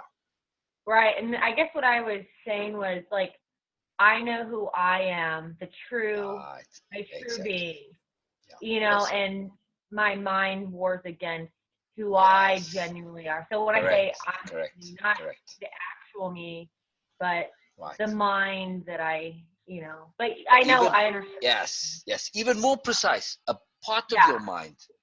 A part, Right. Not So we're my going to whole really practice this precision of language. It's very important. It's not that I'm being all anal and nerdy. No, it is absolutely vitally essential. We can be imprecise with things in the world in general, but when it comes to us, we need to be very precise, because we are very honest. And when I say I am, and I make statements about myself, whatever I say, because of my honesty, I'm going to try and make true. Yeah. Because I don't want to be talking lies about myself, or else I'll be a phony. So whenever I say something that involves me, I need to be excruciatingly, exquisitely precise. Very important. Very important. And when we're talking to babies, I feel it's equally important to be very precise. I don't know, this baby talk and talking nonsense to them and telling them myths and fables, they just got to unlearn it at some point. Like, why, Yeah, it's funny on that note. We talk to her like a normal person. Exactly. I mean, of course. We feel she understands pretty much all of it. Of course. But then when we're playing around, I'll just speak gibberish to Of her. course, but that's play. And her, and Right. her reaction, she just laughed. Like it's just, Right. it's Right. so funny because Right. when hearing her laugh at gibberish, you Yes. really understand Yes. how ridiculous you sound. Exactly, exactly. Because you're doing it as an element of play, not because you You're think right. that's how babies understand things. And she's responding appropriately. It's You're it's right. fantastic. And she's enjoying you being childlike and being innocent and being Yeah. playful and exhibiting all of the magic that's you. It's magical. It's magical. Yeah. Yes, yes, yes. It's So just again, neat seeing it from her perspective. yeah, Because and you don't usually see that. Or right, think of right. It's fantastic. It's fantastic. Yeah, precision of language is something that's really powerful for really leveraging ourselves more. It's not that we're all anal, no. It is just that we realize that what we say is true. What's the first line in the Bible? in the beginning. What's the What? word? Word. And the word moved upon the face of the waters, or moved upon the water. Yeah. It starts with a word, and this is why words, spells. They came from the power of words. When you say stuff, it actually puts it into reality. Now, it gets very diluted because we're saying lots and lots of stuff. But if you were to just take a word and drop it into silence, that would explode and everything would follow from that because there's implications to everything. So we have to understand that words are real power and we have to be really careful, especially when we are talking about ourselves, because this is where we have the power still to make it true. I can say, okay, that bush over there is not actually green, it's purple. Ain't not going to make any difference. But when I say that about myself, it can make a difference. Right? I have the power to change myself. So my words are very powerful when it comes to me. Words are amazing things. They really are.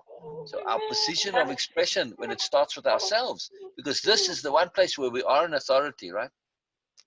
Oh yeah, we definitely are. One Right. thing that increased our awareness increased in was words, and we made it a Where are you going? Huh? Sorry. No problem. Okay. Oh, okay. That's fine. All right, stay together. Oh wait, hold on. Still wants to say hi to you before you leave. Yes. Yes. I'm here. I do want to say hi. I do want to say hi. Hello, Bridget. How are you? Hey, Pierce. How you doing, man? Yes, yes. Hello. It's great to see you guys. You're looking happy and cheerful and full of energy and full of beans. And you look very focused as well. That's pretty awesome. It looks like you're going to go and do something specific, yeah? Yeah, what are you going to go do? We are going and ask Benny and Liana our best friends if they can play. Oh, wow. And is it from a intermingling, social distancing point of view, this is all cool? I know, I'm just asking. It said, yeah. Yeah, it's fine. All right. Okay. I'm just checking. I'm just checking. It's good to be aware right now in times like these. We need to be aware, right?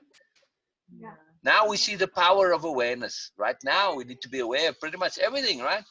How magical is it that we have this whole thing with the virus? It forces us to be aware. It's fantastic.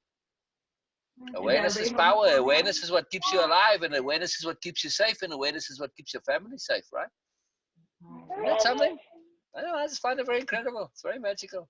Very magical. Very cool. Hey, Pierce, at some point in time, we're going to get on Zoom and we're going to play some golf together. Yes. Yeah. Yeah. We're going to just say, have a golf session. You just swing. I'll share some stuff with you on the golf. You'll see. It'll be very fun. And with Ryan and with Janelle, all of you. It'll be very fun. It'll be very exciting. Yeah, yeah. Brilliant. Brilliant. All right. See you guys. Bye-bye. I don't want to hold you up. I don't want you up. Just to say hi. Bye-bye, Bridget. See you, Pierce. Very cool. Very cool. I love it. I love it.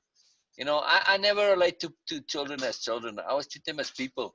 And they always love it. They always respond to it very profoundly. Same with CJ, when they came and visited in Sedona. I just treated him like everybody else. And it just blew his mind, He's never been treated that way before. It's a big deal. So very simple, really. They're all people for heaven's sake, Yeah. Just people who don't know stuff. And as far as I'm concerned, I'm just a child of the universe. I don't see much difference between me and children. I'm still a child. That's good. Everyone needs to be Yeah. child. That's one of the things we're going to focus on, by the way, is to be deliberately childlike. to bring that out in us. We also try so hard to be grown up. We forget to be childlike. But to be childlike, you guys have it, by the way.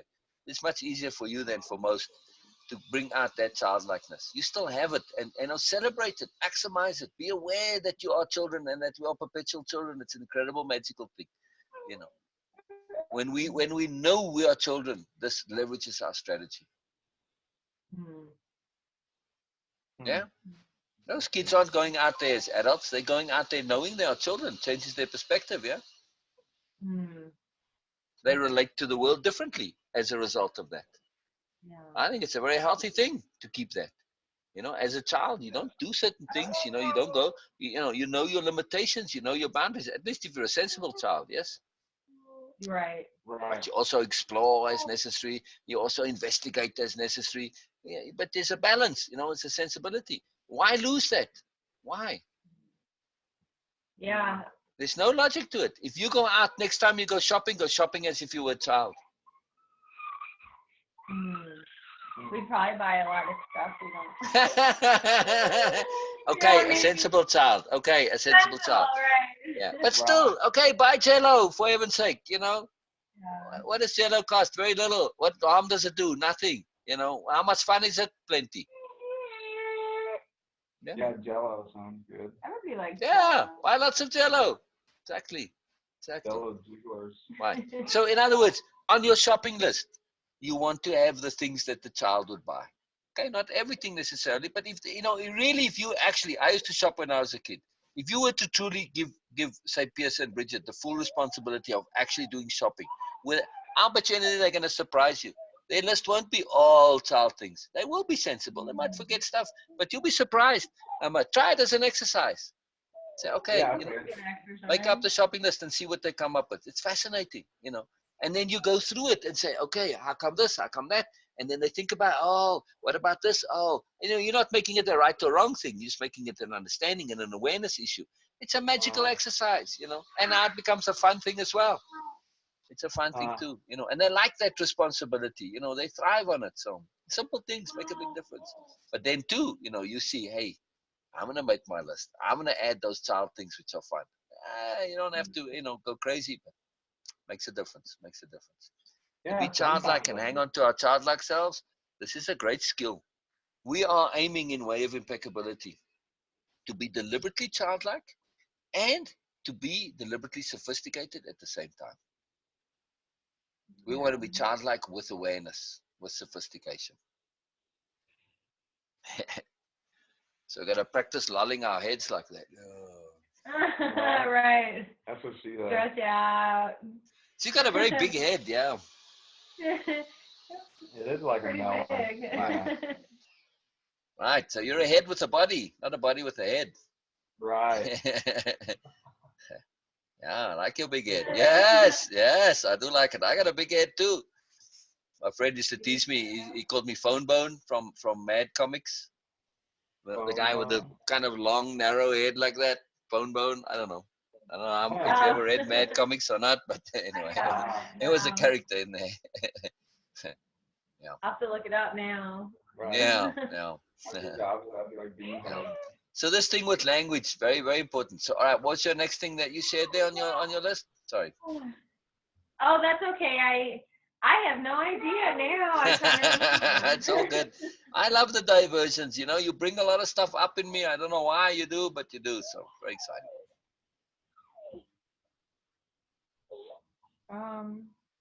Well, I guess earlier we were talking about belief, and Yeah. this was the specific practices brought up belief, and I wrote a question here. I think Ryan did too, but we wrote a question. What are my beliefs built on? Yes. Yes. Yes. Yes.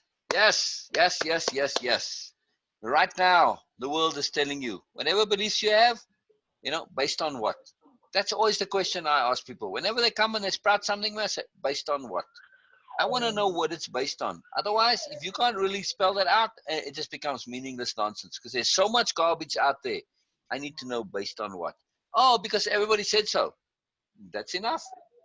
No, it's not, because everybody can be wrong too, you know. That's right. Yeah. Right. No, I need a bit more realness than just because everybody said so.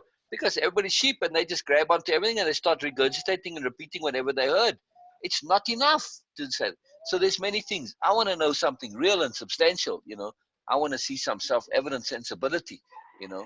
I want to see some realness. Otherwise, I believe without believing. Right. This is a very powerful point that brings it up with belief. Until we know what it's based on, and until we have some clear definitiveness, we need to say, I'll believe without believing. I'll take it under advisement. I'll take it under advisement. You know, somebody sent me something earlier today, very definitive, very authoritative. I guess a guy from a radio show or something, and he's saying, absolutely indisputably, you know, ibuprofen and Advil, you can't use them because they make the coronavirus worse. Now, it might be true or not, I don't know. But then I went to look it up. It sounded completely, wow, really authentic. And everybody's sharing this thing right now. I went to go look it up on the World Health Organization, you know, something that has a little bit of, something has to be careful. They said, yes, the French thought this was so, and it seems to be indications. So people are, it's potentially so, but they're jumping on it as if it's a fact. Yeah. Just because it's potentially so. We don't know yet. It's too early. Okay, be cautious and don't use them. That's fine. You know, you don't have to use them. Something else you can use instead. But don't go and claim it to be a fact until it is a fact, you know. So balance, discernment. So anyway, so I believe without believing because, okay, if I didn't have the time to research it, I'll say, all right, it doesn't cost me anything to not use it, right? If there is an alternative. So I'm just making the point that we have to be very careful about beliefs.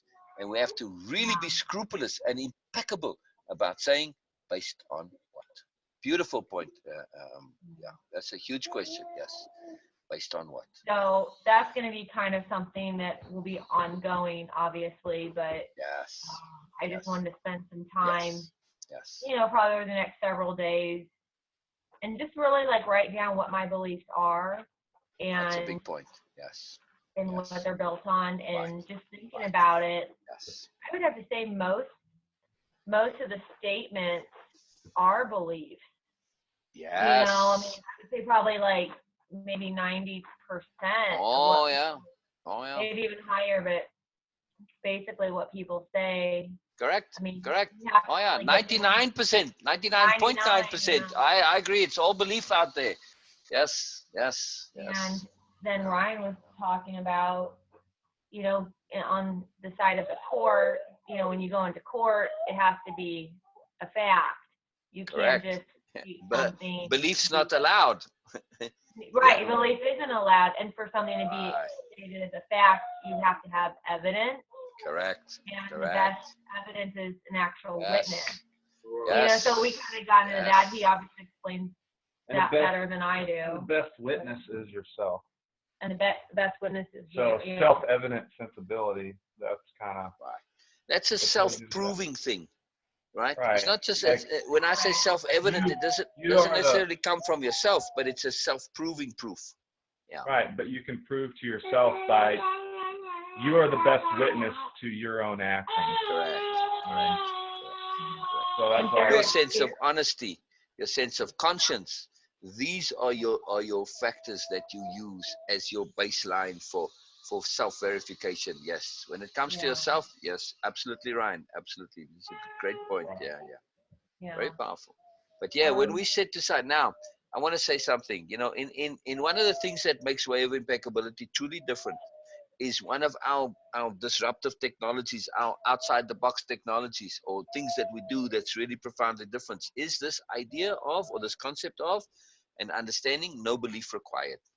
So it doesn't matter in Way of Impeccability whether you believe in God or Krishna, or you know, those are religious beliefs, or whether you believe that, you know, the coronavirus is a hoax or whatever. I don't care if you believe in Trump or not Trump, or I don't care what you believe. It makes no difference. Your beliefs are your beliefs. They make no difference to the Way of Impeccability. They don't impact it really. Right. Yes, it is an important exercise as a matter of impeccability to scrutinize our beliefs and say, based on what? Now, if I can't say what, sometimes my belief is just a choice. And I say, well, I want to believe it because I enjoy believing it and it gives me value. That's it. There's no other reason necessary.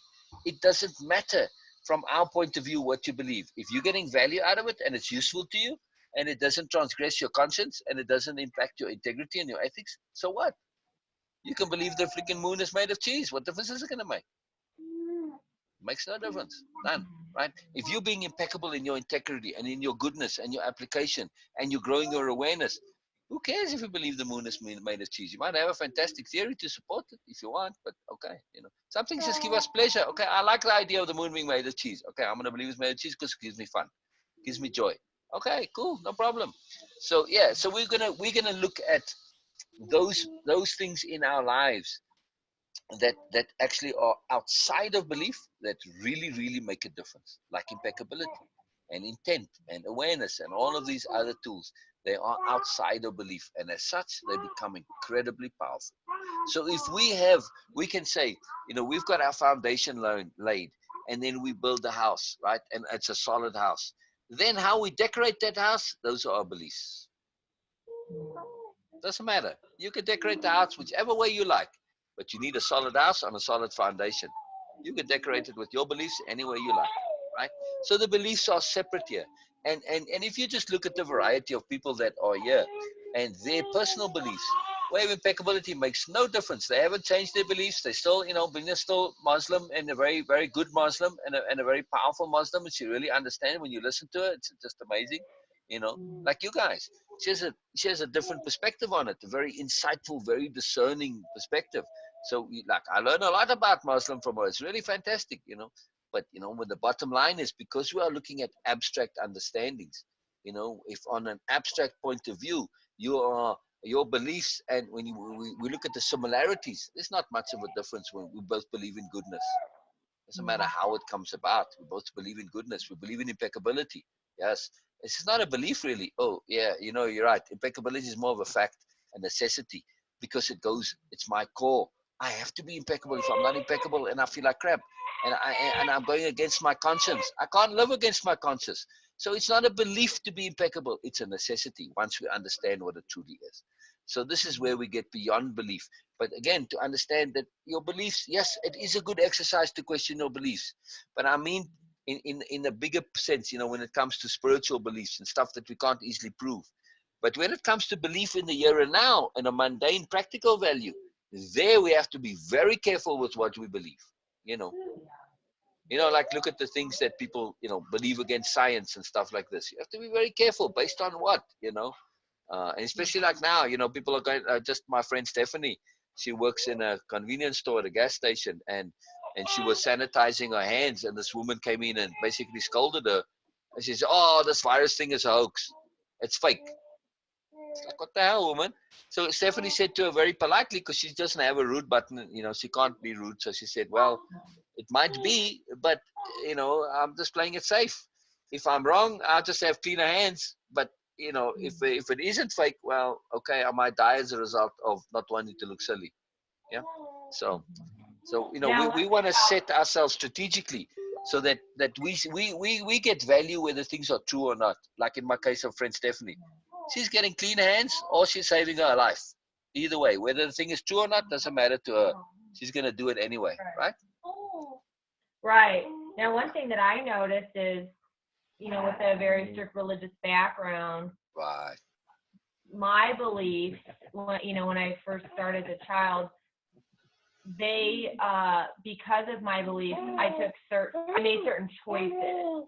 Yeah. So you have to be careful what your beliefs are, because you're going to Yes. choose differently Yes. based on what your Yes. beliefs are. So Yes. yeah, you need a reset button. You need to question all your beliefs, because Yes. you're going to go Yes. maybe the harder route in life, Yeah. based on that. So Oh, that's it's kind a of what big we deal. learned. It's a very big deal. All right, so do me a favor, please. Add into your dictionaries of power, believe without believing. You can throw them out later on, but when we really get this point of believe without believing, accept without accepting, trust without trusting, and know without knowing. There may be more of these, but they all fall into the same category. They all seem to contradict each other. But when we really understand believe without believing, accept without accepting, trust without trusting, and know without knowing, it transforms everything. Yeah. Okay, so let's say you're you know, your kids make friends with a new kid, right? And they go over to play at the other house. Yeah, you kind of check it out. You sort of know the parents. They look sort of all right. You have to believe without believing that things will be okay. You don't know for sure, so you have to be sure and you have to check first. Until you know that it's definitely okay, you can't send them over there, right? That's right. Yeah. So believe without believing makes us strategic. It's not an either or. When we get into these either or situations, that's when we get into trouble. So then you say, you know what, I'm not sure about these people yet. Okay, let's go and meet in the park and we play together. Or let's invite them over to our house first. Let's check them out first. You see what I mean? You do things differently until such time as you do feel comfortable in that trust. So in the meantime, though, we are being strategic. But you aren't going from one extreme to the other. Okay, go and play, and then it's unsafe. Or you say, no, you can't go play because I don't trust them. You know, it may be either way. So when we have that polarity, we end up inappropriate, right? Right. But when we can combine the two, trust without trusting, believe without believing, accept without accepting, know without knowing, it's a huge shift in our strategic ability to live and how we deal with things. Massively powerful strategy. Very, very, very powerful. It's not a simple thing to do. And as we go through it, those terms in the beginning, when I've shared with other people, like you can ask Sher today, she was saying, you know, I never quite got those. But then today it kind of fell into place. She had this big revelation. I get it now. I get it now. I get it now. So that's going to be with many of the things that we do. They kind of will sort of make sense, but not fully. And we'll grow into them as we go along. They'll come to make more and more sense. Yeah, it's very powerful. Very powerful. But those are extremely powerful ones. So yeah, looking at one's beliefs is a big deal. Like you said, beliefs affected your choices. Yeah. And if we look at people in therapy, for instance, man, oh man, time and time again, they are there because they ended up believing something that was complete and utter nonsense. Exactly. Yeah. Right. You know, somebody said to them, oh, you're a bad girl. And they just believed it. You know, as a kid, oh, I'm a bad girl. And everything from there, that was like their root belief about themselves. And then everything else followed from there. It's incredible how misbeliefs can affect our entire lives. It's very profound. And you saw a lot of that as a kid in the community, right? People's lives were miserable because of misbeliefs, yeah? Oh yeah. Yeah. Yeah. Yeah. It's a big deal. But we don't want to kind of, go to extremes. That's why believing without believing is very important. It's very important. We have to believe some things. We have to believe that when I drive to the supermarket, that the road's not gonna crumble on me and the earth's not gonna open and swallow me up, right? Right. We have to believe some things. So, but it's strategic. It's about being strategic, and it's about understanding the probabilities and the odds. There's a low probability of that, so I can believe, no problem. Yeah. Right. Belief management is very important. Very important. Yes, it is. We're realizing that. Yes. All right. What's the next one on your list, Janelle? Oh, hold on. I had to. When we talked about desire, and all application starts with desire. I'm gonna have to. Yeah. Just really everything started with desire. Desire, even creation. I know. I'm gonna Wow. Creation started with a desire. So everything, you have to really be careful of your desires and be aware of your desires, because that's the root of everything. A desire will turn into, settle in your heart, and then it'll turn into a thought. Then it goes into words or actions or whatever. Right. So Right. we're brought back to, really, this is the foundation, the foundation of everything. Yes. Now So, connect that to intent. Connect desire and intent.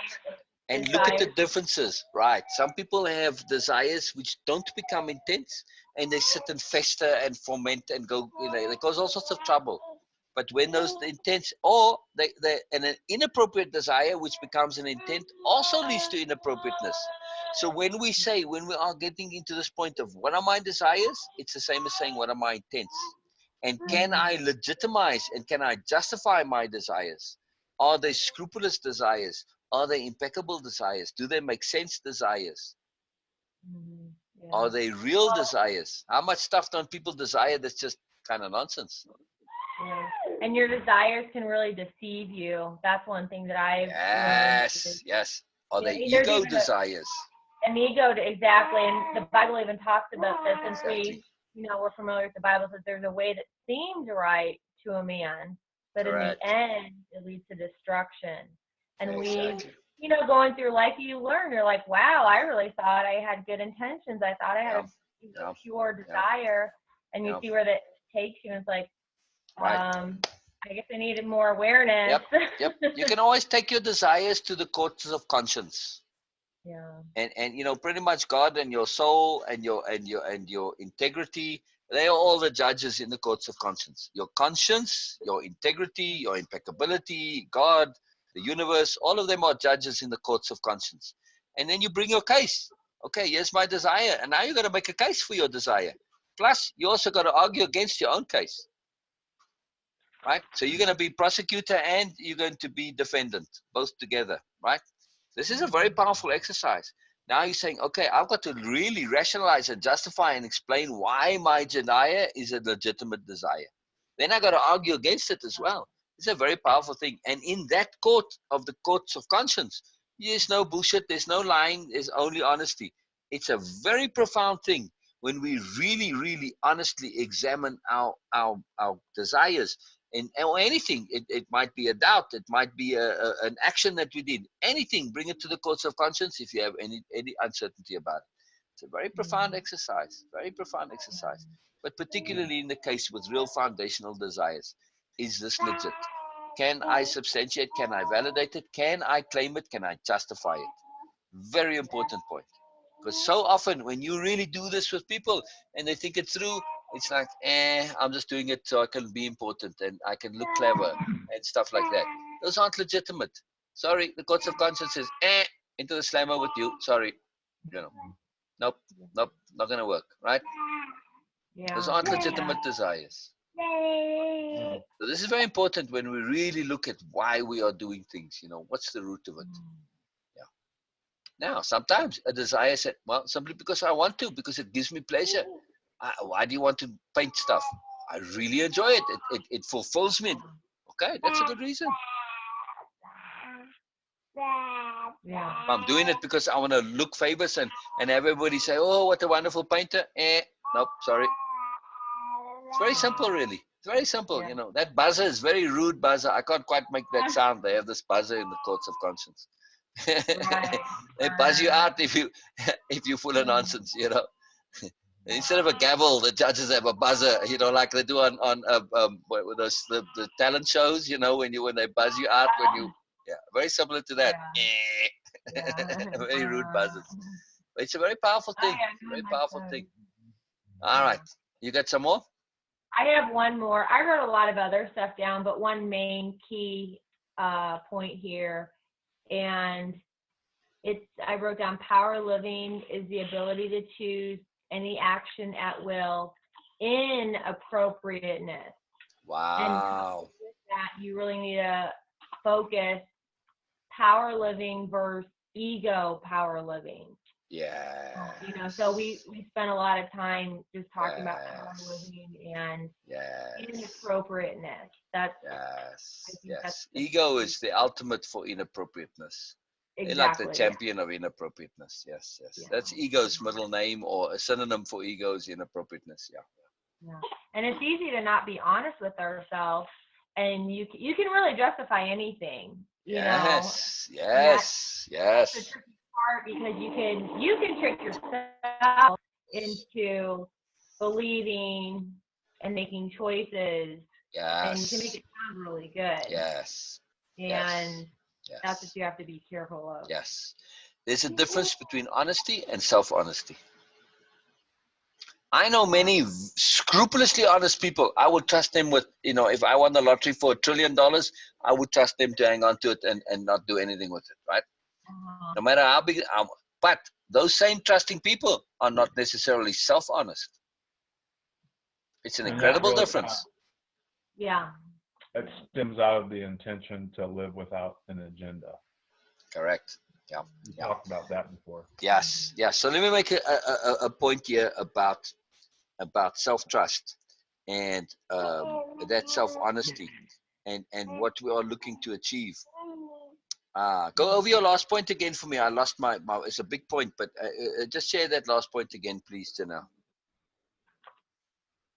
Power living is the ability to choose any action at will in appropriateness. That's what I wrote down. And then within the confines of appropriateness. Yeah, within the confines of appropriateness. And then in parentheses, power living versus ego. It's almost like power living. it's like your map. It's like your map. We're starting to understand how, you can't just have this without it connecting to this and this and this. Yeah. They're all overlapping concepts, but you have to have. You can't have one without the other, because if you do, if you're focused just on one at any particular time, you're not gonna see the. You become in a bubble. You have to see the full picture, the full connectedness. We're saying even like a good term like power living or intent or appropriateness or any of these things, they can become inappropriate applications of goodness when you put them within a bubble just by themselves. Correct. Or if you couple one of them with like the ego. If you isolate these things, because they all have to be connected. Exactly. Yeah. And you're going to see as we go along all those entries into your dictionary of power. I mean, be very scrupulous about adding things to your dictionary of power. You can have too many, we could cross them out later on, but just keep adding them because they all connect. In the end, they all connect, and that's the power. The more you add, the more you're starting to fill out that connectedness. And it's a very profound thing when we see how they all connect. It's a huge, big deal. It's massive. It's massive. All right, Ryan, what did you have? I'll come back. There was a big point I was going to make, but it went away. But it's okay. It'll come back. It'll come back. They always do.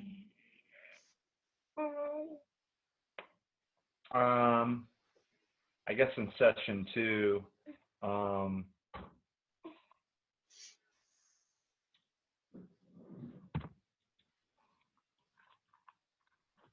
I actually like to hear all your notes, not just the big points, by the way. Did you just state the ability to choose? Is that what you were just Don't worry, Ryan. You share again. Don't worry. Just repeat. I like repeats. I enjoy repeats. Wrote the same thing because it was so good. We were like, I'm gonna both write that down. No problem. That's important to hear them, the repetition. I love the repetition. It's emphasis. So please just share your list. Don't worry what she said. Don't worry about it. Share it all. I don't know if I just wrote this down from session 2 or if I wrote it myself, but we want value and usefulness. Yes. So we can leverage our purpose via emphasis. Yes. Like capitalizing. Yes. Yes. So, yes. One of my intentions is to gain value and usefulness. Yes. By leveraging these words, using these words as a leverage. Yeah. And value and usefulness themselves are leveraging tools. If we examine everything we do and we say, what is the value I'm getting out of it here? And we ask that question, we realize, you know what? I'm only doing this because it gives me some kind of an ego value. And then we say, well, if that's all I'm getting out of it, sorry, out you go. So this is if we start to ask about every single thing we do, where's the value? Where's the usefulness? What am I getting out of this? That's real. Then it changes so much about what we do. It's unbelievable. Unbelievable. So that was big for me. Just using leverage, or how to leverage these terms.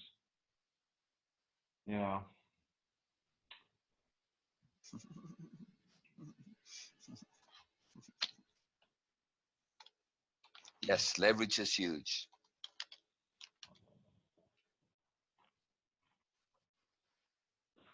Leverage is so huge. Wow. Um, if asked a question, um, writing it down and just kind of pondering the question and and coming to an understanding that the answer lies within the question itself. Yes. Oh, I know what I was gonna say. I was gonna say to Janelle. I I'm know what I here. was gonna say. I'm Okay. here. So both to both. This is a very, very, very big point. When you were talking about beliefs, and that we come to discover that we believed all sorts of weird nonsense, and it's inside our heads we believe it. The act of expressing ourselves is a way to get perspective on those beliefs. Those beliefs, you can think of them like shadow thoughts. And the moment you express them, you're putting them out into the light. And of course, since they're made up of shadow, they can't exist in the light. So it's a way to check, because the things that we believe inside our heads, they make all sorts of sense inside our head. But when we actually start expressing them, and we express them fully and thoroughly and make an effort, then we say, oh, I can't justify this. I can't rationalize it. It doesn't hold up together, and the whole thing collapses. That's the point where we need self-honesty to say, oh, now that I express it, it all seems so sensible inside my head, but now that I'm putting it out here, it isn't. This is why taking the notes and writing down your repeat backs and your takeaways, it's like, and then the third, you write it down and then you come and express it. These are all double checking mechanisms. By the time you get to express it out here, it's gone through many filters and many checks, and it can't be those shadow thoughts, because we can really very easily believe things and it makes total sense in our head, and the moment we express it or write it out, it just goes away. This is a very profound self-checking mechanism to actually check our own beliefs, not just check everything else there, but check our own through expression or writing it out or testing it on somebody, to express it to somebody and then have them repeat it back to you and say, okay, what did you think I said? How did you understand what I said?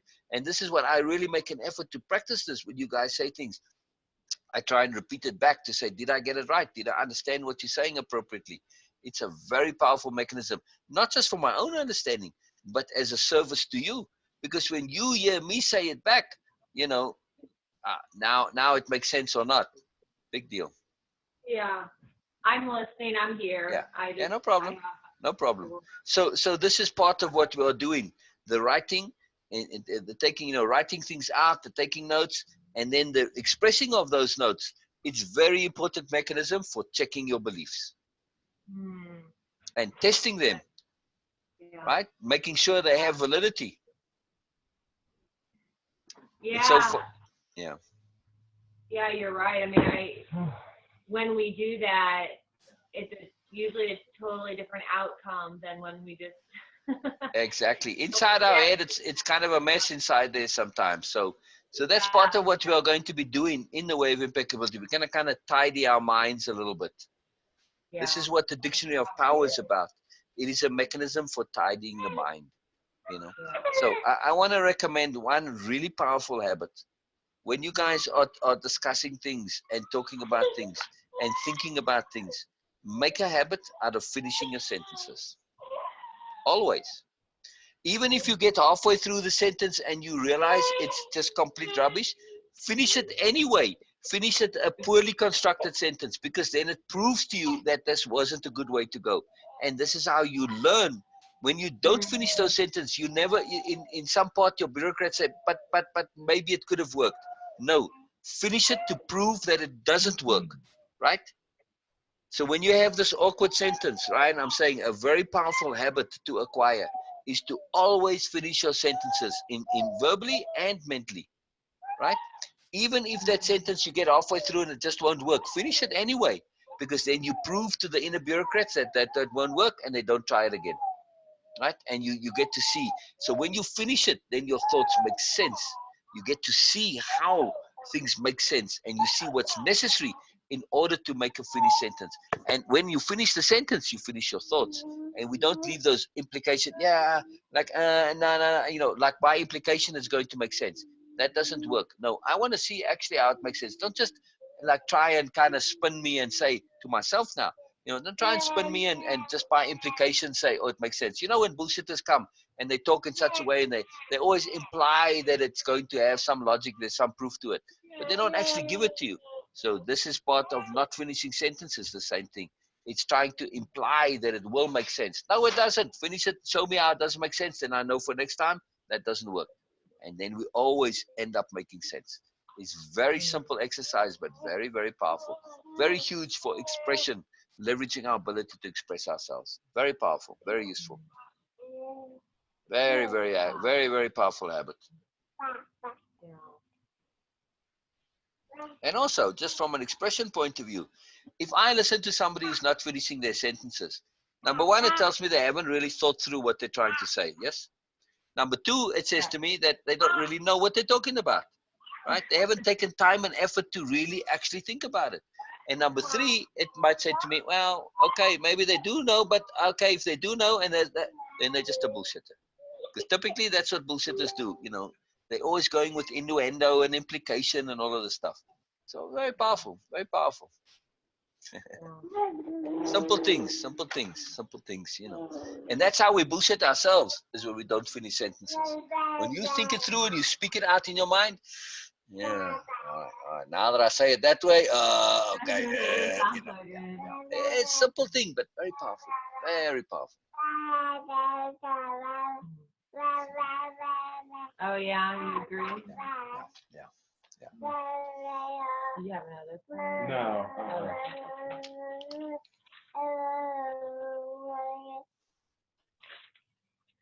It's a lot here. I feel like I'm kind of My saturated brain. right Yeah, now. Yes, yes. Okay, so so energy management on that point, Ryan, do you have anything to add? And then we'll just end it there. It's very important when we do run out of energy to say so and end it.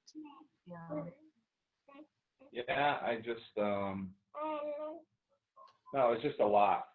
Yeah, my brain Okay, just, next time. I mean, Next time. yeah. Okay. This is important. This is important.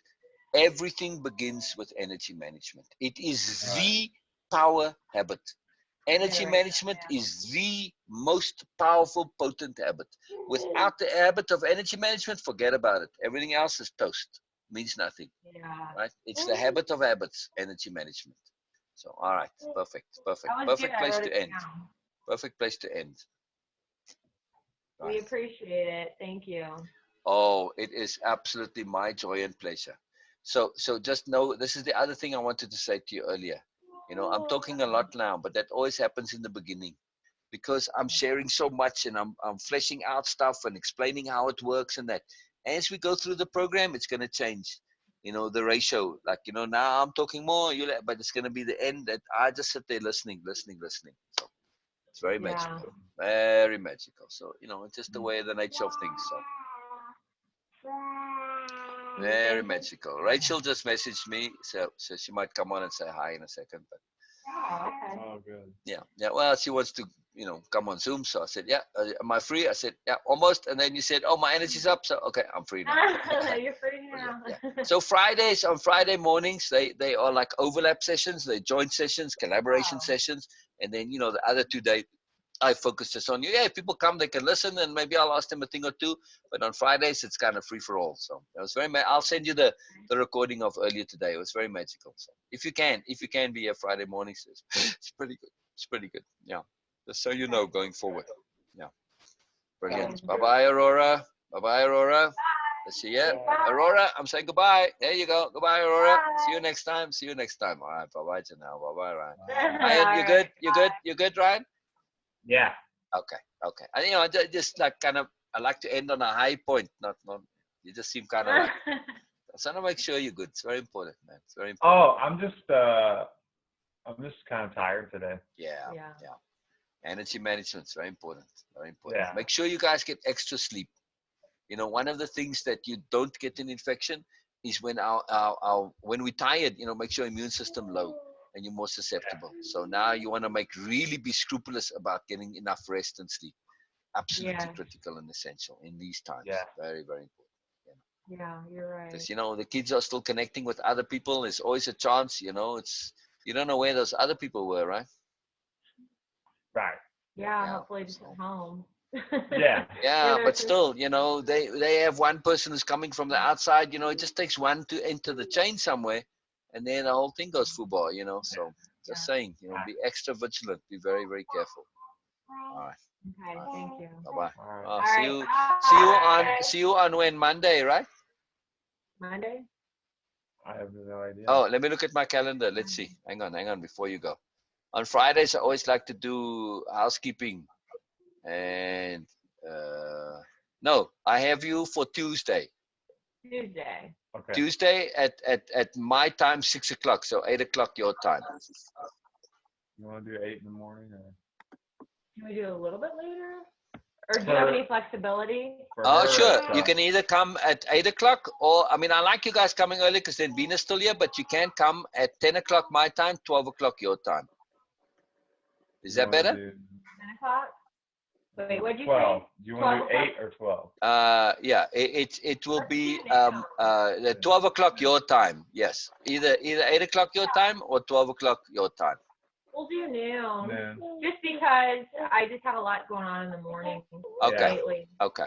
Okay. Have a full All right, then schedule. I'll move you. I'll move you on both Tuesday and Thursday then to the 12 o'clock slot.